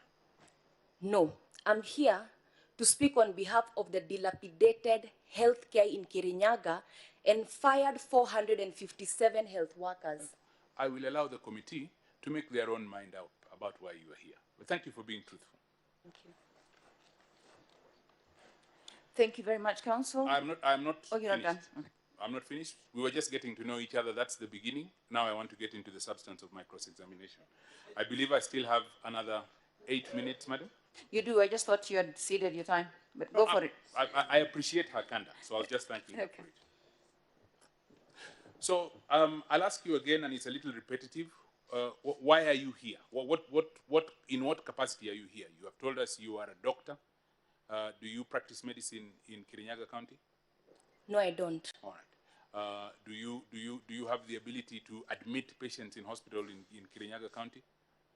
No, I don't. All right. So you are here under the other hat that you wear as a trade unionist. I am here to speak on behalf of the Kirinyaga doctors as their leader. Their leader as a doctor, their leader as a union leader. What hat do you wear?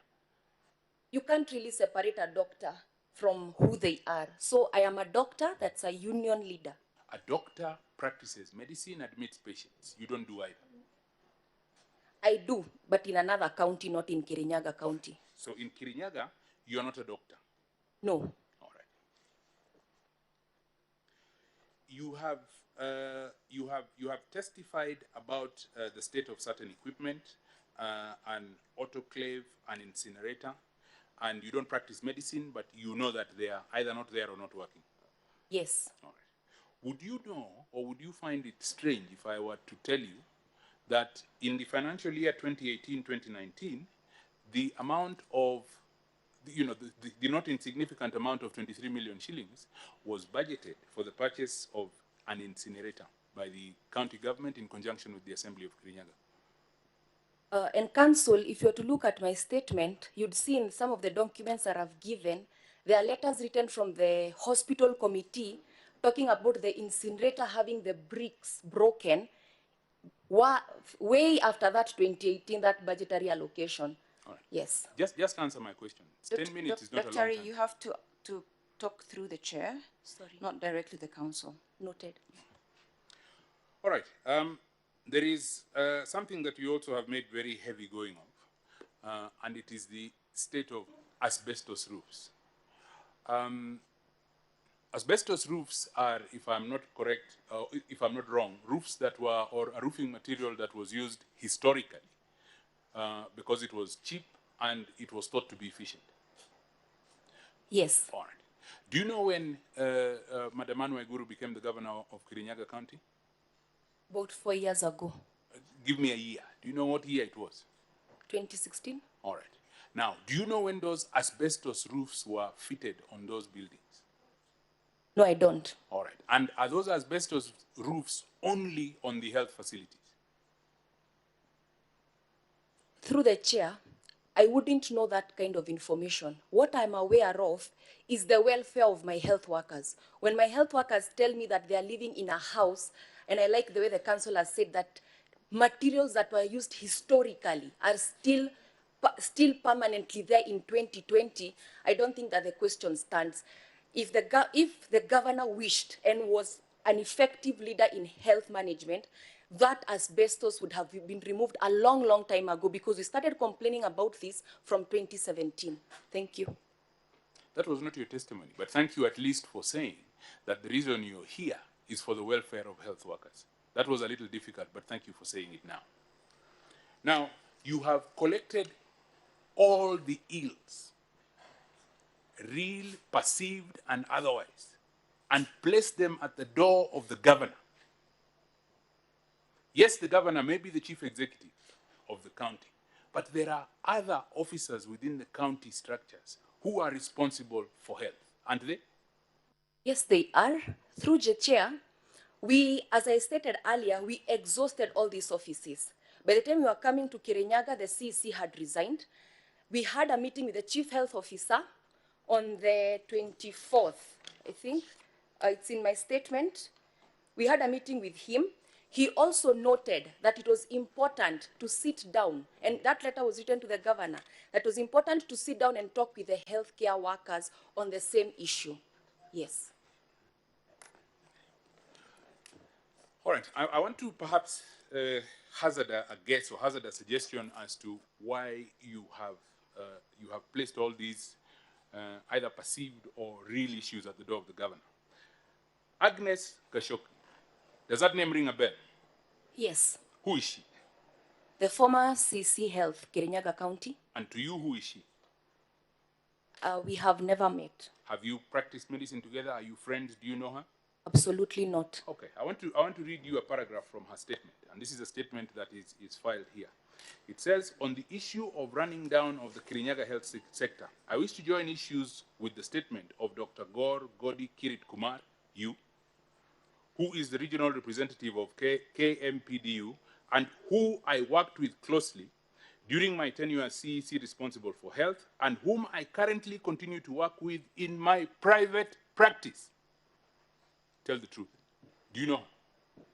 We have never worked closely in medical field. You don't practice medicine together? No, we don't. Is She's she a lying? specialist and I'm a medical officer. Is she lying? I'd rather she comes and answers the question. Nothing else for this witness. She's not very helpful. Thank you very much. Thank you very much. Pre-examination? 5 minutes. Dr. Yes. A question has been put to you by my senior learned friend, Mr. Nyamondi, as to whether you appeared before any committee. Yes.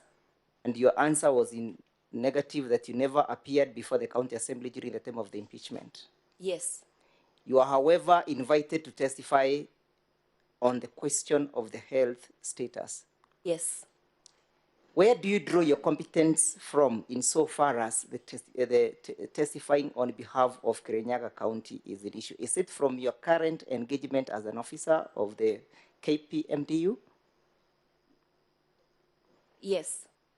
Do you get regular reports and do you have opportunities of visiting those facilities as an officer of the KPMDU currently?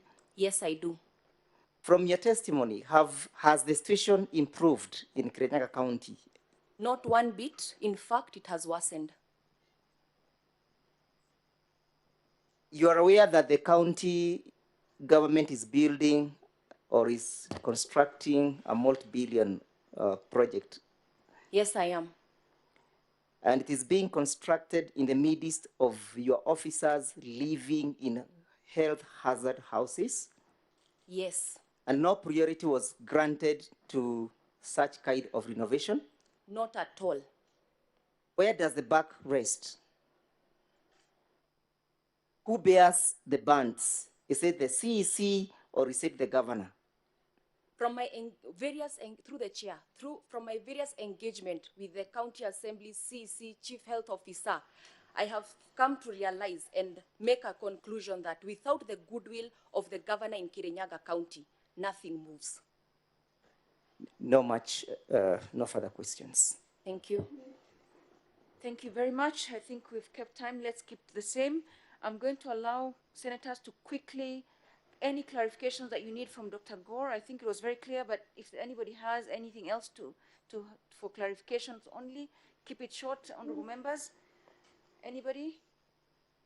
Let me start with Senator Mbito, and then I'll go my way this way. Senator Mbito, then Senator Lamu, then Senator Pareno, in that order, please. Very quickly, okay. Minute each. I'll just have a quick one for Daktari.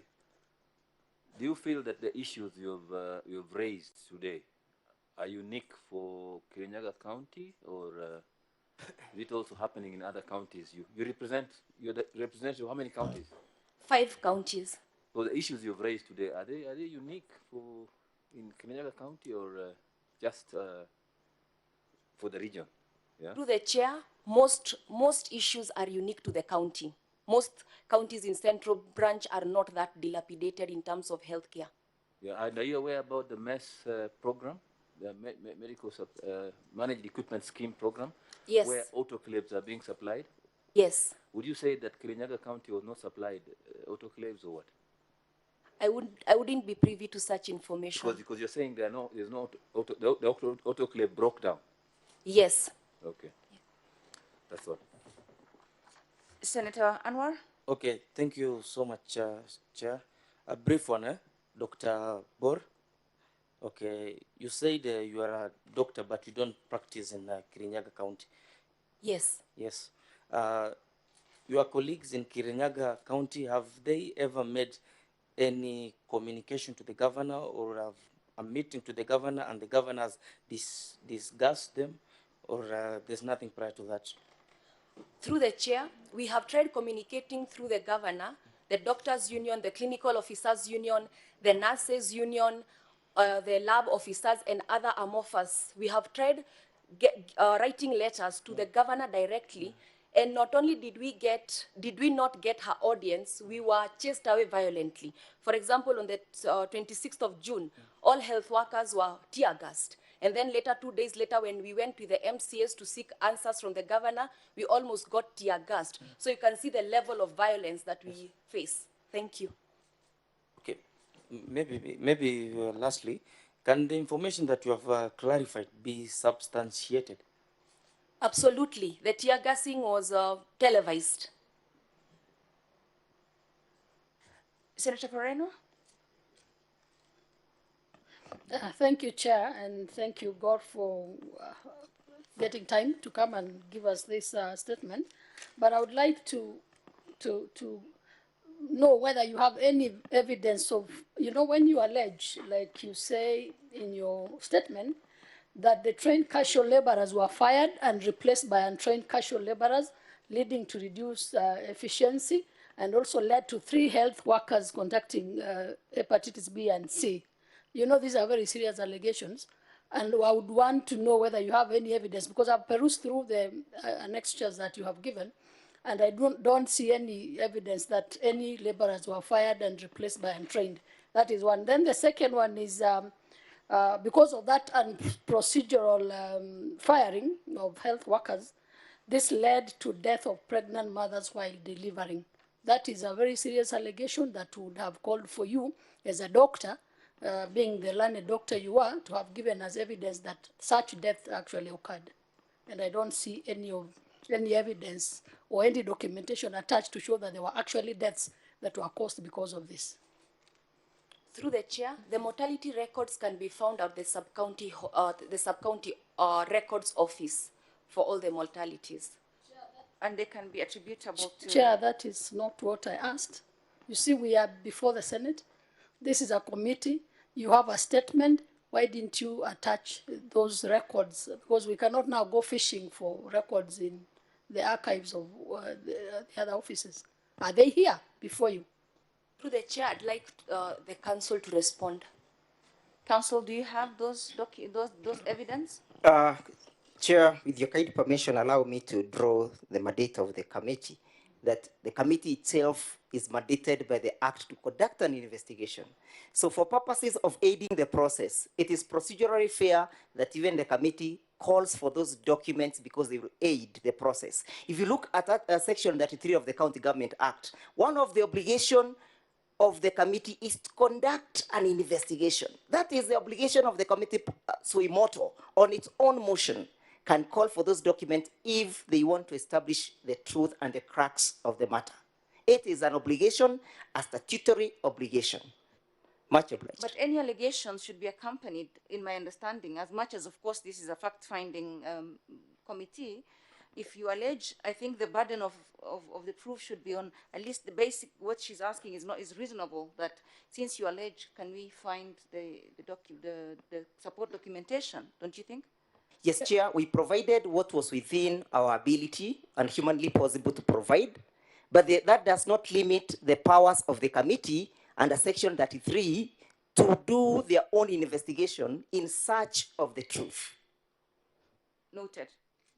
Chair. Okay, go ahead. Chair, in other words, what the council is telling us is that we should now be the one to give evidence on their behalf. Is that what he's asking this committee to do? With due respect. Madam Chair, my learned friend has argued a point of law. Can I respond on that point of law, please? Okay, for 1 minute. Now, Article 52 is very clear that there's a presumption of innocence on any person who is charged. That is a law in Kenya. And because of that presumption, there is an obligation on any party making any allegation to assert it. If you look at the Evidence Act, Section 107 going all the way to Section 110, it is very clear that he who asserts must prove. That is a law in Kenya. And if you look at that in light of the Article 50 and also in light of the sections we had quoted earlier from the Fair Administration Practices Act, the party who alleges has to furnish the other person with evidence so that they can be able to exercise their right to challenge that evidence. Now, the issue is a witness has come today, has testified on issues, some of which are not even in the statement, the governor has not had a chance to respond to them because these statements were not in the motion that was served on the governor before she came before this committee. She only saw the statement this Saturday after she had filed her documents. Yeah, allow me to briefly respond and join issues, if you may, that council seems to have misconceived the process that we are now engaged in. We are not engaged in a criminal trial so that the presumption of innocence is called upon to apply. Remember, even when the governor was read the charges, she was not called upon to plead guilty or not guilty, simply because we are in a different arena, completely from what council is casually engaged in. However, could we read what the law says? That is section 33, subsection 3B. Sorry, 4. It says, the special committee appointed under subsection 3B shall investigate the matter. The reading of the law, and my seniors and my doctor, my teacher, Dr. Okello, who taught me the Kenya School of Law, and Mr. Kamodo, who also taught me the Kenya School of Law, will bear me witness on the interpretation of this provision. That committee has a duty on its own motion to investigate this matter. Remember, we are on a fact-finding mission. Why is the committee given an opportunity? Because the committee is perceived as an arbiter, as a neutral arbiter, so that each case is determined on its own facts. There is no provision in law, most importantly guiding the question of impeachment, that calls upon the county assembly to investigate. It is not an investigator, but this committee has been bestowed with that statutory power. We urge the committee to invoke section 4, subsection 4, paragraph A, so that we can get to the crux of the matter. Allegations have been made. Maternal mothers are dying. We are struggling with the Beyond Zero campaign. Why are maternal mothers dying still to date in Kirinyaga? Council, I'll rule you out of order now. What I'll say is I'll close this matter. The committee is seized of all the submissions now. It will make its decision. And we know what the rules of procedure are as far as Senate committee investigations are, and so we shall be guided by that. I thank you, Dr. Gore. I think you've done your civic duty as a Kenyan and as trade unionist, as a doctor. Thank you very much. We've taken your submission and we will make our decision. Oh. Would you like to say something? Yes. Okay. Dr. Kumar or Dr. Gore, Yes. I want to believe that this is your personal statement. Yes. And you believe in it. Yes. And you can attest that everything that you've said here is true, according to your knowledge. Yes. I want to refer you to the fourth pointer, that all the hospitals and health centers are not adherent to Occupational Safety and Health Act, and thus harboring snakes and other dangerous rodents within the precincts of the hospitals. I want to ask you, have you visited all the hospitals and health centers in Kirinyaga? I have visited most. But in your statement, the key word is that all the hospitals and health centers, all, underline, bolden, and put uppercase on the word all. So are you saying that you want to amend your statement to read some of the hospitals and not all? Through the chair, I mean all. This can be correlated with a statement given by the public health officer in Kirinyaga County. This is your personal statement, Dr. Gore. Personal statement. So are you saying that you got your evidence through other documents or through other people's statements, or is this your personal statement? This is my personal So statement. have you visited all hospitals and health centers in Kirinyaga County for you to allege the same? When I say most, I am You haven't said most, you have said all in your through the statement. chair, as I was speaking, I said I visited most. When I said most, the others that I couldn't visit are not even hospitals. It's just a room inside grasses. So we didn't go into those grasses. The dilapidated health centers, dispensaries, hospitals. Senator Malala, let me rule that Dr. Gore would like to stand with her statement. The committee will make a determination on that. Is that fair? It's not fair. I want her to ascertain whether she visited, or according to her statement. I'm not getting anything outside her statement. So are you saying that your statement still remains as you have visited all the hospitals and health centers in Kirinyaga? Yes. All? Yes. Thank you. I think if the witness wants to stand by it, we will take it and we'll make a determination. Thank you very much, Dr. Gore. Any Senator Kwamboka? Mine is just one thing, because you've been called by the mover of the motion to come and be the witness. On regarding that the drainages are blocked and there is lack of water and electricity in the hospitals. Do you know the functions of an MCA? Yes. Which are those? I could Google them. I don't know them offhand. Let me help you. It is oversight, legislative, and representation. And when it comes to that, is it the job of the governor to make sure that these things are done in the county? Through the chair, it's not directly the job of the governor. However, there are teams that are supposed to enable the governor to do it. We talked to those teams and we couldn't get anywhere because, as I stated earlier, it was made very clear to us that until there is goodwill from the governor, nothing can happen. Through the chair, let me just clarify. For this job to be done, it is the work of the MCA to post the allocation of funds so that those services can be done in the Kirinyaga County. So according to the mover of the motion, the way he was directing you to be the witness here, he should know his mandate as an MCA. I don't see where you come in between the health and the duty of the MCA. Thank you, Senator. Thank you, Senator. Don't answer. Let me take a few more so that then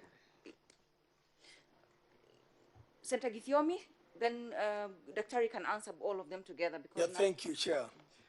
Chair, we have been told that the health facilities in Kirinyaga are in deplorable conditions. And we have also been told that dispensaries have been shut down by Governor Waiguru. 400 casual workers have also been sacked by Governor Waiguru. Chair, I would like Dr. Gold to tell this committee, now that these very bad things have happened in Kirinyaga, and Kirinyaga people are suffering because they have no health facilities and they have nobody to resort to because they've tried and nothing is working. What would you advise this committee to do for the situation to be restored? Dr. Gore and honorable members, I know we've gone very much beyond our allocated time, so I'll allow Dr. Gore to answer this, and then we close it here for this witness. All right, through the chair, I'll first answer Senator Beatrice Kwamboka. I had earlier stated that on the 2nd of July 2019, we went to the County Assembly and we stated all those issues, and we got the chairman of the finance committee assured us that 1.5 billion shillings was allocated to handle the crisis that the senator has just talked about. So the MCAs, from my point of view and from the documentation that was given, they did do their part. What was waiting was the execution. Number two, advice to Senator Paul. Yeah. What he said, what should we do for the healthcare to be better? I know one thing for sure, after visiting all the 5 counties and meeting their governors, good leadership, effective leadership is important in healthcare. Healthcare is one of the most important sectors and it is devolved. And we know that the counties are still young to handle it, but they're trying their best. And I have realized, for example, in Nyeri County, majority of the promotions and postgraduate studies that have happened because of the goodwill of the governor. And I know for sure, if we get an effective leader, a leader with goodwill, a leader with the people's heart at her heart, at the core of the function that is done, I am sure that the health sector in Kirinyaga will improve. Thank you. Thank you very much. Daktari, as I said, you've done your civic duty as a witness, so we will let you go, but thank you very much. Thank you for having me. Counsel, we have to get the next witness. Yes. I don't know whether it's, yeah. Our next witness is Dr. Agnes Gashoki.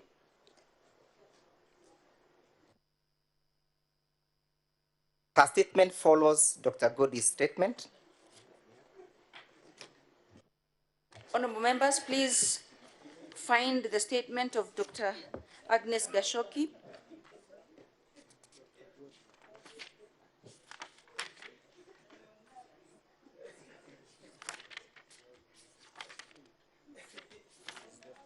Before or after?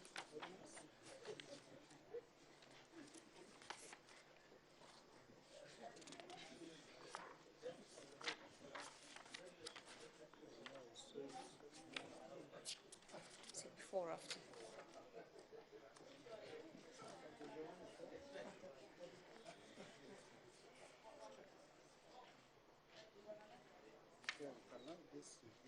Get back. Some of them, they're mixed up, yeah.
Okay, let me call the hearing to order, please. Sergeant Adams, is the chair ready and sanitized?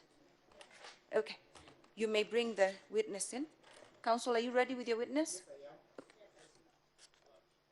Dr. Agnes Gashoki.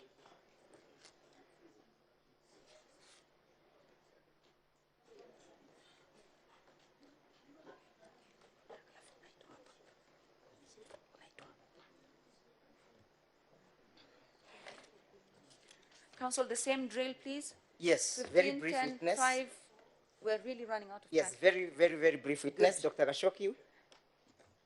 Okay. You can process the She may witness. take the oath.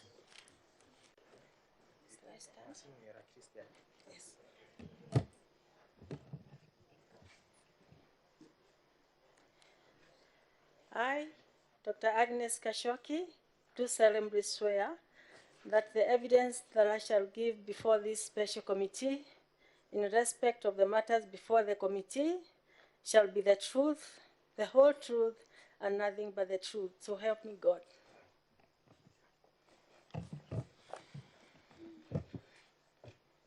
Doctor, good afternoon.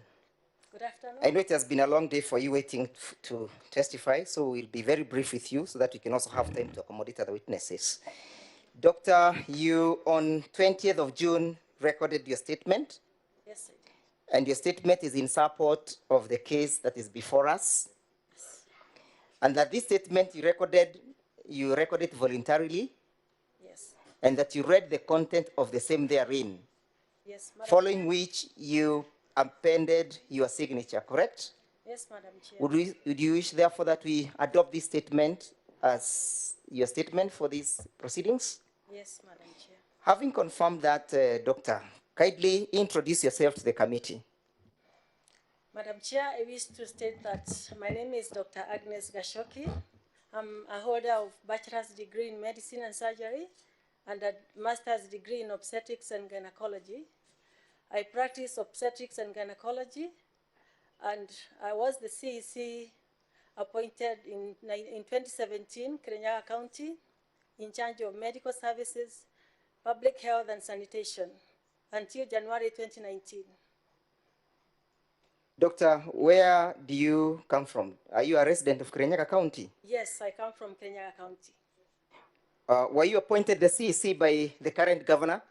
I was appointed as the CEC following the 2017 national election by the current governor. And are you still serving? I've heard you mention that you served up to 2019, yes? Yes, I resigned in 2019 January. Was the resignation voluntarily, or what necessitated the resignation? The resignation, I made a voluntary resignation, but it was necessitated by a lot of frustrations and hard-working relationships with the governor. Where was the frustration and bad working relationship emanating from? From the which organ of the county government? Madam Chair, if you may allow me, I can just give a few minutes of my tenure as the CC member for health in Kirinyaga County. Proceed. And what I would like to state to this committee is when I was appointed as the CC member for health in Kirinyaga County, being my home county, and with my background as a medical doctor and as a practicing clinician with over 20 years of experience, I was very excited because I knew that we had a woman governor, and with the motherly nature of women, I felt that this was an opportunity to improve the health care of Kirinyaga people. So I took the appointment with a lot of excitement, and I started my work. My first task in the department was to deal with the nurses' strike, which was ongoing at the time. And I managed to negotiate with the union members, and the strike was ended in Kirinyaga County before even the other counties, actually the nurses could get back to work. And then I proceeded on, of course, with the authority of the governor, and at her instruction, we opened the dialysis unit, which served for the Kirinyaga people very well, knowing that Kirinyaga is in the central region where we are battling non-communicable diseases, and the need for dialysis is very high. So we are very excited to open the dialysis unit, and we went off and started running the unit, doing a lot of dialysis, but we got to a point whereby we could not even procure the consumables for the unit. And the only reason we were given that the consumables could not be procured was that there was no budget for that. So we even started sending patients away who would come for dialysis. We started sending them away to other centers in Embu, Nyeri, in the Karira Mission Hospital. It was very frustrating.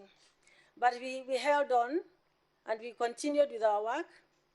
My third most important task was the renovation of the hospitals. Our hospitals, the outpatient hospitals in the 4 county hospitals was dilapidated, if I may put it that way. And we managed to renovate, especially the county referral hospital, to a level whereby actually our residents were very happy and very excited. I think you all saw it in the media. Then we went on, and with the trust that I have with the donors, because being in the medical field for a long time, I managed to get donors to construct an eye unit in the hospital. And the eye unit was funded by the donors, Operation Eyesight. I know they are watching, they may be watching, and they can confirm that. They equipped the eye unit with the equipment worth over 20 million shillings. And they requested for an opening ceremony because the donors, some of them are from Canada. I made an appointment with the governor, And 2 months in advance, I informed her of the opening ceremony, and she diarized it in her diary. But when the visitors, the donors arrived in the country, when they had actually already boarded a bus coming to Kirinyaga County, I was informed that it was not going to be possible to have the opening ceremony. And considering that these donors who had spared their time, they have traveled, they have made travel arrangements all the way from Canada, I had to actually put them in a hotel and buy them tea with my own money so that I could get time to have the governor come and do the opening ceremony. I had to leave them actually in the hospital and go to her office and convince her and plead with her to come and do an opening ceremony of an eye unit that was so much waited for by the residents of Kirinyaga. She finally managed to come, but you can imagine the frustration I had to go through that day to plead with the CEO of the county, who is supposed to be the one actually excited about this because the residents of Kirinyaga were going to enjoy a lot of eye care. This led to so much disappointment from the donors that they withdrew from doing another unit which they would have done for the people of Kirinyaga. And to date, any resident of Kirinyaga can confirm that that eye unit serves people from all over the region, Nyeri, Murang'a, Embu, because it is a very big eye unit with a surgical operation.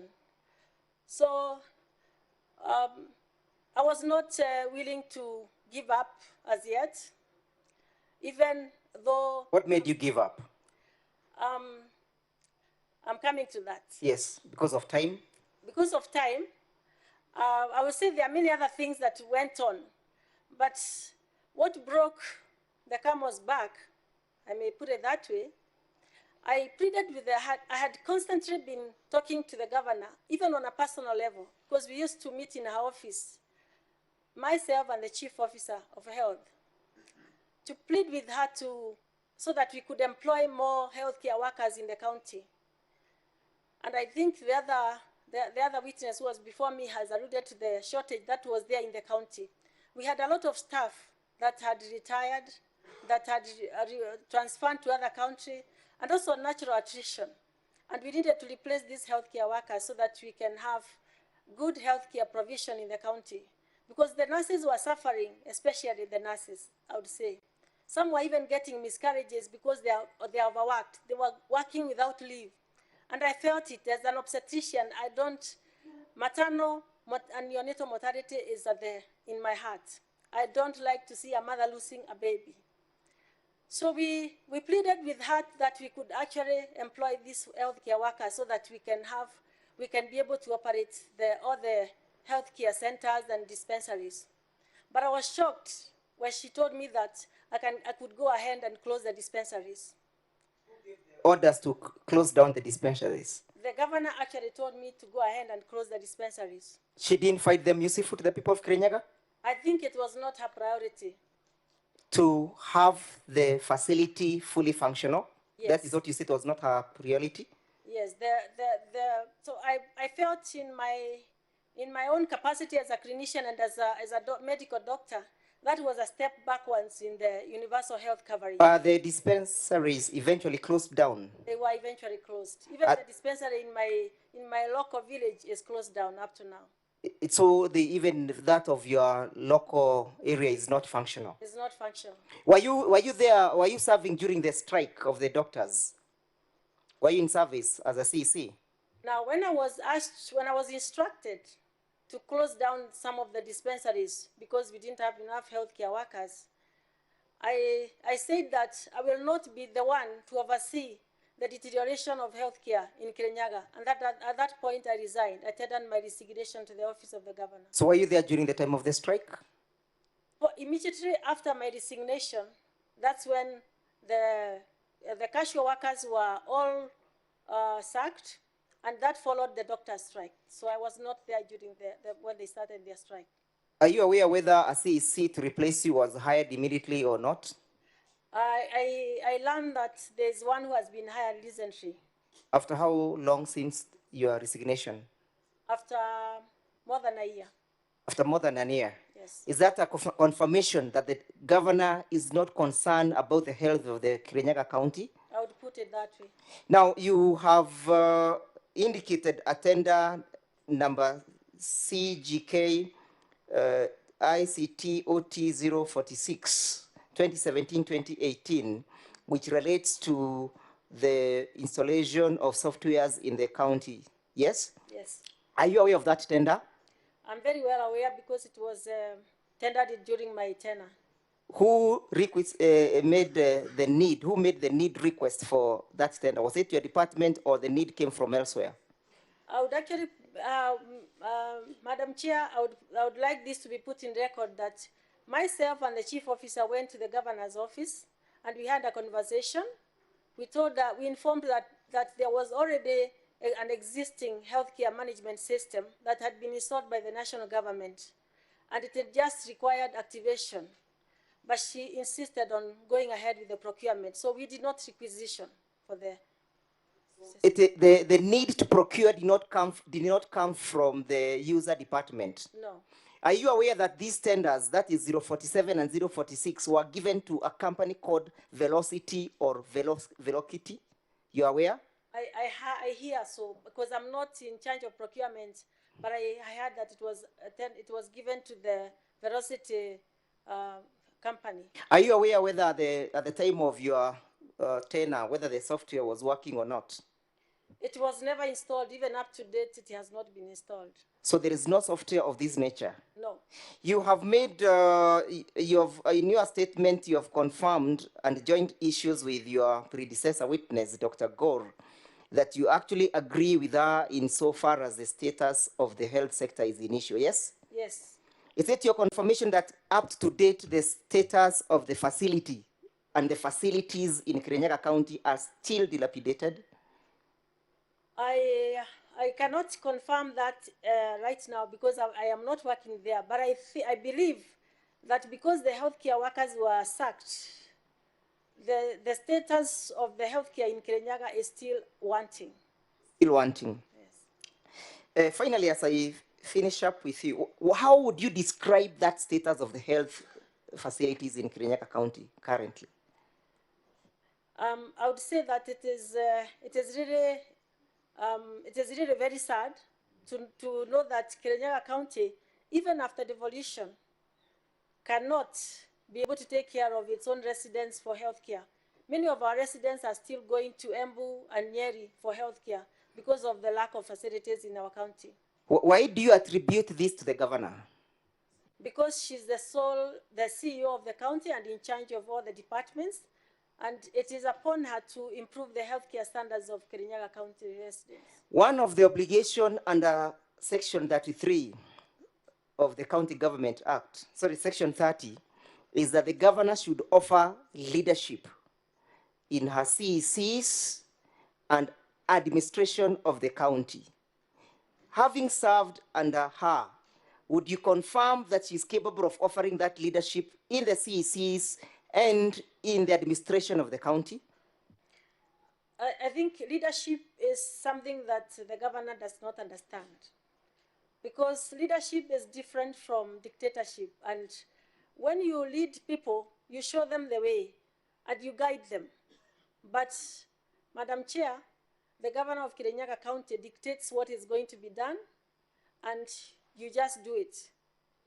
Are you saying that there is serious lack of collective responsibility in the manner the CECs are run and organized in the county? The CECs in the county, Madam Chair, are just there to ratify what the governor wants to be done. Council, this would be. I think I will yield the witness for cross-examination. Okay, Much obliged. thank you. Thank you very much, Dr. Agnes. Can we proceed to cross-examination?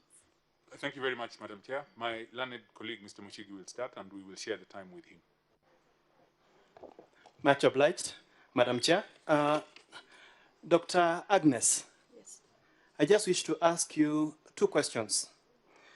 The first, you have indicated that the issue of the procurement for the tender, the two tenders, was done by the governor directly. I want you to look at your statement, please. I just look at your statement, please. Your statement. I recall what is in the statement. Yes. Have you directly stated that in your statement? In your statement, this statement, have you said that? I did not state that the procurement was done directly. Thank you. I just want to confirm that. And I'd like to clarify this, is that the user department did not requisition for the health service management system. I will repeat my question again. You have said that you sat in your office, you sat in the office of the governor. What I'm asking is, in your statement, is there such evidence about you going to the governor's office when this decision was made? There is, we did write in communication. I'm asking about your statement. Most of that, what I am saying, I came here to give evidence on what I wrote in my statement is about abuse of office, and I am giving evidence to ratify that. I am just making clarification explaining how the governor has abused. Dr. Agnes, I will repeat my question again. And please remember, we don't have time. So I will ask you, if you look at the statement dated 20th June 2020, is there any place in that statement where you have mentioned that you had that sitting with the governor and that decision was made by the governor? Yes or no? We do not record. Thank you very much. We do not record verbal conversations. And if you know how the governor works, and the council is just trying to deviate from the main point, our governor does not write things in writing. We did write advising her that there is already a management system in the county, but she told us, she instructed us to withdraw that from the file, and we did. May I proceed, Madam Chair? Proceed, Council. Dr. Good evening. My name is Paul Nyamodi, and I am the lead counsel for the governor in these proceedings. I just want us to start really at the beginning, and I want to ask you the direct question, Dr. Have you played any role? Have you played any role in the process of leading up to the governor's impeachment thus far? No, I am not a politician, Madam Chair. I am here as a professional to offer my professional statement. I'm not a politician, so I don't involve myself with impeachment. So you have played no role, you have not recorded a statement other than this one of the 20th? No, no. You have not testified before the county assembly, you have done nothing? I don't do that. I am a professional. Okay. Now I want us to look at your statement. I hope you have a copy in front. Yes. And I want you to look at the beginning of the second paragraph, where you state, I am, however, aware that the governor is now facing an impeachment motion. Do you see that part? Yes, I do. I want to ask you the question, Daktari, how did you know that the governor is now facing an impeachment motion? It's been all over in the media, Madam Chair. Everybody knows in the whole country. Okay. That's how I learned about the impeachment. All right. Now, you have told a very compelling story, and I must congratulate you for what sounds like a sterling career as a medical practitioner. Congratulations for that. But, Daktari, that story is surprisingly absent from your statement. Because the statement was to be brief and to the point. And what I'm saying is that what I have said here today is to qualify. Let me just stop you there. Yes. It was to be brief and to the point. Yes. To what point was your statement to be, Daktari?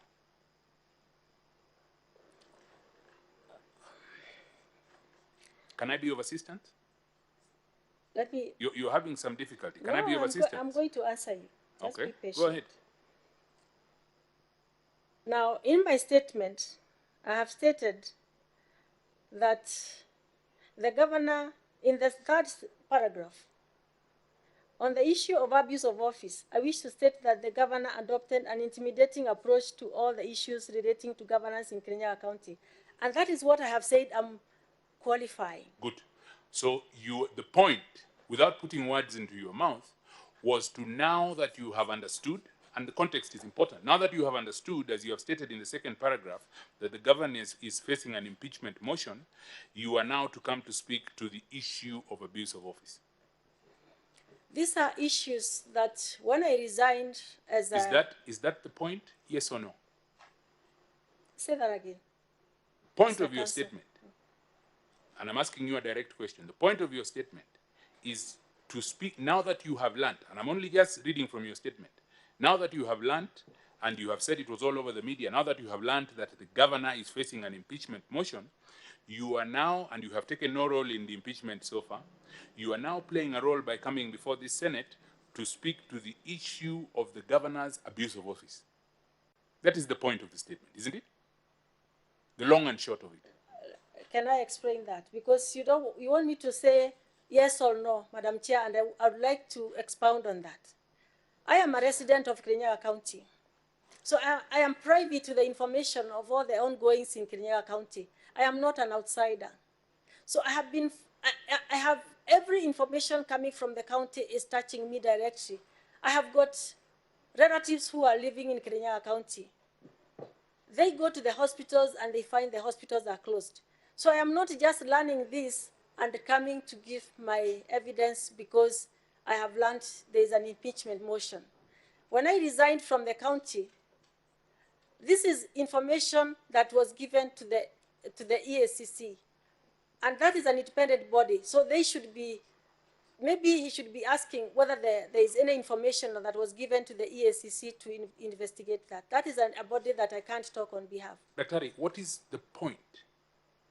You have spoken for 3 minutes and you still have not answered my question. What is the point of you being here? You have played no role. You're not a politician. I am here as a resident of Kirinyaga County and a former CEC who was appointed and passionate about health to improve the healthcare standards of Kirinyaga County. That's why I'm here. But what are you here to do? I'm here to give evidence to show how it was difficult for me and how the governor has run down the healthcare system in Kirinyaga County under her watch. Very good. Took us a long time to get there, but we did eventually. That is why you are here. Now, you have played no role. How did you end up recording this statement? When something is happening in Kirinyaga County, and I'll say this again, it is not a private matter. It comes to, because being a resident of Kirinyaga County, I will know about it. And when I was requested by the members of the county assembly to record a statement, I obliged. What did they tell you when they wanted you to record a statement? They asked me if I could record a statement about my tenure as a CEC member and my role in healthcare in Kirinyaga County, and I did. And what was the purpose of the statement you were recording? The purpose of the statement was to show the nation that, indeed, healthcare standards in Kirinyaga County have gone down under the watch of the governor. Daktari, does the name Tim Theory ring a bell? No. Do you know of any appointment or any name of your replacement that was sent to the assembly by Her Excellency the Governor? I've heard of, I think there have been 2 names. You can't remember, but you can remember the one that who there is has been no CEC for 1 year. The one who is there currently is, I know her name. And as I said again, I am a resident of Kirinyaga County. So if there is no CEC in the county in health, and I am in the medical profession, we intercommunicate, we communicate with the doctors in the counties, Madam Chair. And there is no way I will know that there is no CEC in the county.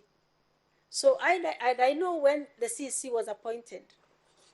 And that's how I know that there has been no CEC to replace me until very recently. All right. And according to you, the responsibility for non-replacement of the CEC rests only with the governor. She is the appointing authority, Madam Chair. Does the assembly play any role in the appointment? You are appointed as CEC. Does the assembly play any role? Yes, when the appointment is done by the governor, Madam Chair, then the appointee goes to the assembly to be vetted. Would I be correct in saying that the process of appointment of a CEC is an act that happens between the governor and the assembly? They both have a role to play. Madam Chair, I am not here to say whether the assembly is wrong or whether the governor is wrong in appointments of the CEC. Can a governor That is not my role. My last question, can a governor appoint a CEC without the approval of the assembly? No, I don't think so. Thank you. Thank you very much. I'm going to open And honorable members, please be very, very concise with this. Remember, if you remember, we did summon 2 more people at the behest of the county So assembly. you seem to have bypassed me on re-examination. Oh, sorry. Okay, 5 minutes, council. Yes, Re-examination. well guided. My apologies. Well guided. You have been put to task to explain why you are here and your purpose. Is it your statement that you are here, 1, as a doctor, 2, as a resident of Kirinyaga County, 3, as a former CEC? Correct. You've been put to task to explain whether the assembly has a role to play. And you said that you cannot actually testify on that in respect of whether they are wrong or right. But you are aware that a name was taken to the assembly and rejected because of the reasons that the county assembly adduced, correct? Yes, correct. Did the governor react immediately? Yeah. Madam Chair, that was not the witness's testimony. That is a statement that is now being put by counsel to the witness, and it's an objection I had taken earlier. The witness's answer is that she doesn't know. Now she knows. Council, can you withdraw and please ask the relevant questions? I'm well guided, Chair. You're aware that that name was rejected by the county assembly for being non-responsive to the qualifications that were being sought, yes? The name that has been mentioned by the lead counsel, now, yes. And how long, are you aware how long the governor took before having a replacement of that name and sending the name to the county assembly? I think it took nearly 1 year. Since the time the name was thrusted, that is the name of Theuri, and now the current, it took almost another year. Yes. Is that conduct that is consistent with a person who minds about the people of Kirinyaga County? No. You testified about the question of abuse of office and you're put to task to explain. And I gather where the learned counsel was coming from. What is, or what was the relationship between the CECs and the governor? The relationship between the CECs in Kirinyaga County and the governor, I would say, is not one of a leader and the cabinet. That's the way I would put it. Because even when we go for cabinet meetings, when we used to go for cabinet meetings, which I think during my 1.5 years tenure, we had only about 3. It was purely to just ratify her policies. And even although we are appointed as advisor to the governor, I personally, for example, had several policies that I needed to be passed by the cabinet that I felt would really help to improve the healthcare of Kirinyaga County. But they would never be passed. They would never even be read in the cabinet because that was not her priority. We would only go to the cabinet meeting and read the one that she wants to be passed, and we pass and we go. So the governor, it's your testimony that the governor runs her own show. Yes. And is it your prayer that this committee does adopt the prayers of the county assembly and find her as unfit to continue serving and holding the office of the governor? Yes. Would that serve the interests of the people of Kirinyaga? Again, Madam Chair. Council, please desist from the conclusions that the committee is mandated to make, please. Much obliged. No further questions. Thank you very much. I think, Senators, let me start with my chair. Thank you. Senator Mazayo and Senator Kamboka, and then we'll take next round. Thank you, Chair. I want to be specific and brief on the issue of closing down all dispensaries. Was the directive verbal or in written? It was verbal directive. So you acted on a verbal directive? I did not act. I said at that point, that is when I felt I needed to resign from the government. So who directed all the dispensaries to be closed? Because I was still following on what was happening in Kirinyaga County, immediately after I resigned, the casual workers were all sacked. That was a directive given by the county secretary. And following that, then the dispensaries had to be closed. So was that matter brought before the cabinet? By that time, I was not in the county government. Before you resigned, have you ever discussed that matter in the county executive committee? Those are some of the statements or the policies that when we would want to discuss, Madam Chair, the governor would never allow them to be discussed because she had her own priorities in the cabinet meeting. So it was never discussed? It was never discussed, but we had a discussion in her office, myself and the chief officer and herself. Okay, thank you. And even the public service board. And I think there are also letters to the public service board and to the governor's office to that effect on the employment of the healthcare workers. That's all, Chair. Thank you, Senator Mazayo.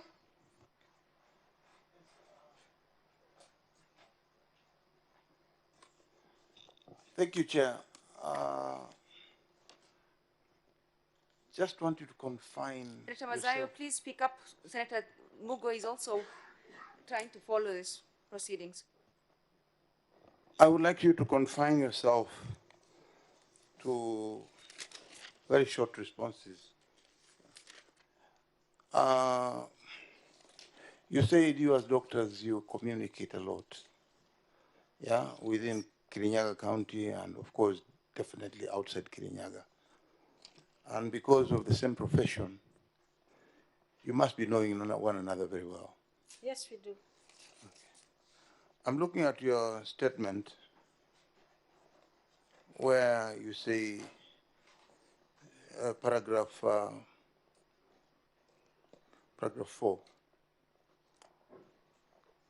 where you say you join issues with the statement of Dr. Gaur Kumar, who is a representative of KMM PDU. And of course, you worked very closely. Do you know Dr. Gaur? Do you know Dr. Gaur, yes or no? We don't know each other personally, yes. But I would like to say this, Madam Chair. No, I didn't ask you to say anything further than that. I want to know also, I'm sure you've gone through all these proceedings. Do we have a mortuary in Kirinyaga? When I was there, yes, we were able to open the mortuary at Kiruga County Referral Hospital, Madam Chair, and we were actually in the process of opening another one at Kebebe Hospital. Yes. So if anybody came here and said that in Kirinyaga there is no mortuary at all, would be that a true statement? No. Thank you. If anybody today came here, or the witness who was there earlier than you, whom I already referred to you, she doesn't know you, you've never worked together, she's never even, I think, either seen you or whatever, would you accept that? Madam And Chair, here, your statement says, just listen to my question first. Your statement says, currently, you continue to work with her in your private practice. Madam We Chair, know if what I a may- private practice means. Yes. Now, do you work together? Madam Chair, if I may explain what I meant by Do you that. work together in private practice? Doctors, we communicate a lot. Even when we don't, we have never met. When Dr. Gore works with my director when I was the county CEC, that is a relationship with the department, and that is a relationship with me. When she refers a patient, Okay, and I I think see a patient in my private you practice, have that is answered still me. working together. Can you listen to my That's next question? Yes. You have stated that you are formerly an employee of Kirinyaga County. Yes. Now, being an employee of Kirinyaga County, you are employed at the time when you were requested to come and work by the governor. Yes. And of course, you made a lot of requests at that time, but they were not done in terms of whatever you wanted implemented, and you felt a bit dejected. Are you bitter that you left and this is the time to get, either you want to hit back or because of she's a governor, she never implemented what you wanted and you had to resign, maybe in protest? No, Madam Chair, in my medical and clinical practice, I have taken a Hippocratic oath. I do not hold any bitterness, even against the person who has done the worst thing to me. I will treat even the person who has shot my son or my mother without Thank you very much. holding anything against And them. therefore, lastly, would you accept a statement that the health affair or sector in Kirinyaga is so dilapidated with that nothing basically is functional health-wise? Would you accept that? I would not say nothing is functional, but it could be better. Thank you. Thank you very much. Honorable members, please, let's keep it very short. We still have 2 more witnesses to go. In fact, maybe I might just say this will be the last one, and then we can... I'll take the last 2, and then we... Thank you, Chair. It's just a polite one. You've just told us that Governor Waiguru doesn't understand what it entails with leadership. My question is, when she appointed you, and she had trust in you, she appointed you as the CC of Health. During that time, was she participating leadership? And at what time did she change and become a dictator? During my... Dr. Let's take a few more, and then we just answer all of them together. I think we are losing more time. Senator Kajwang and then Senator Coreno. Yeah, thank you, Chair. I was promised earlier that some of the concerns that raised about the health management information system would be addressed by the current witness.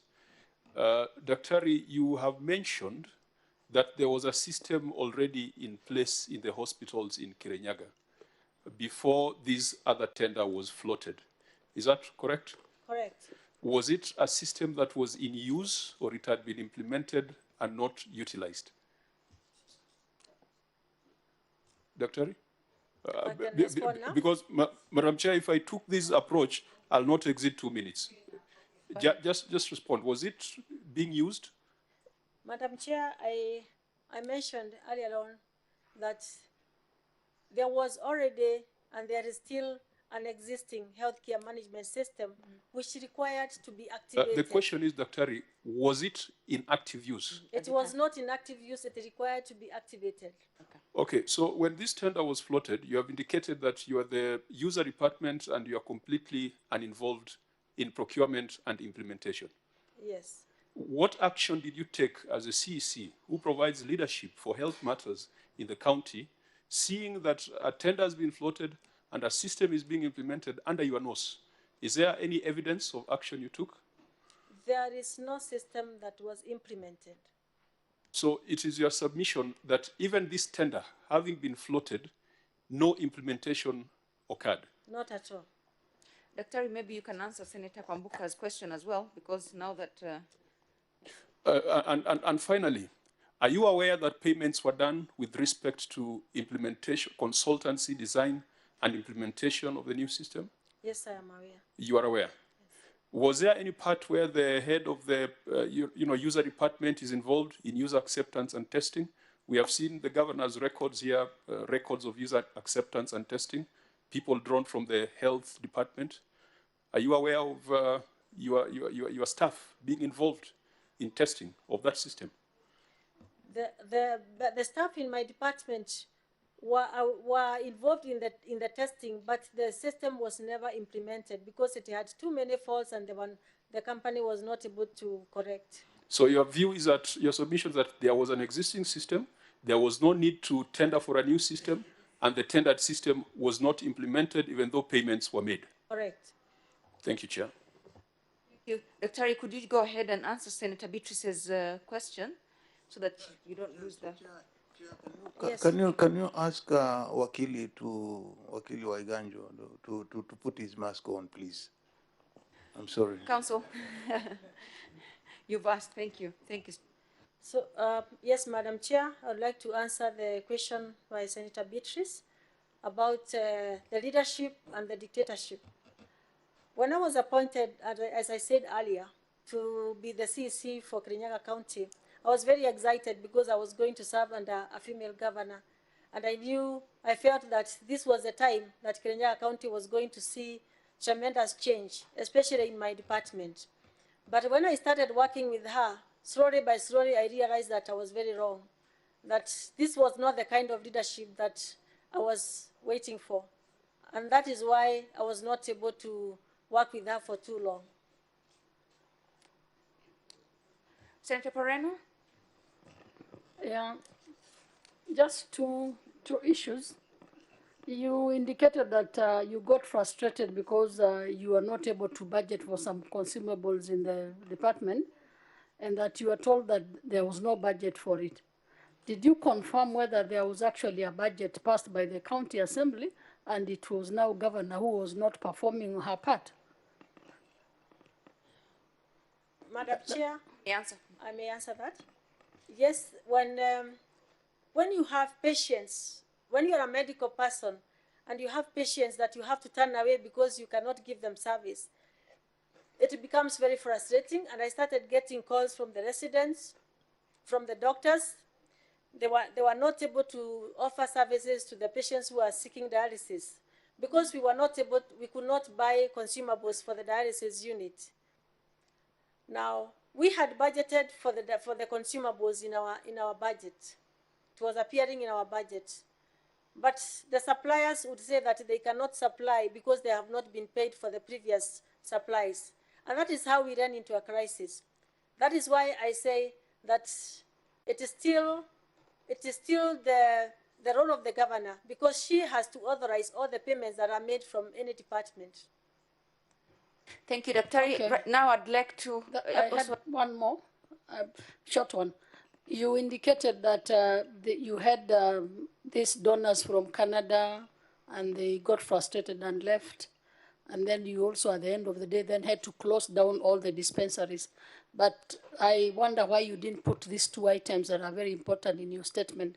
Because in your statement, there's nothing about these donors, and there's also nothing about you being ordered to close the dispensaries that actually led you to resign. Why didn't you put it in your statement? I said that this was part of the abuse of office. When I alluded to in my statement about abuse of office, these are some of the explanations that I wanted to give regarding abuse of office. Thank you, Dr. Now I'd like to ask Senator Beth Mugo, Commissioner, do you have anything? I hope you've been able to follow, and if you have anything to add, I'd like to give you an opportunity to do so now before we call in the next witness. Senator Mugo, can you hear me? Senator Beth? I think she's frozen. Okay, no problem. So thank you very much, Dr. Again, you've done your civic duty. This committee will look and determine what is contained in your statements and in your witness responses as well. Thank you very Madam much. Chair. And as I leave, I would like to urge this honorable committee and the whole Senate and the Assembly at large to Now, seriously. we have. I'm not talking about this motion. Okay. I'm talking about health now Okay. as a doctor. Okay. That universal health care, which is the president's big four agenda, one of the big four agenda, for it to be realized, we have to get serious about provision of primary health care. And when you close the dispensaries, then you do not provide primary health care. Mm-hmm. So as from a doctor's perspective, we are finding it very difficult that the government is intending to provide universal health care, but the governors are not helping. Dr. Well noted. Thank you. Thank you very much. Asante sana. Good. Honorable members, we'll take 2 minutes, just stand up for 2 minutes, and then as we call in the next person. I'll also invite back my chair to continue. Sanitize, please, for us, and then stretch for 2 minutes, then we'll start.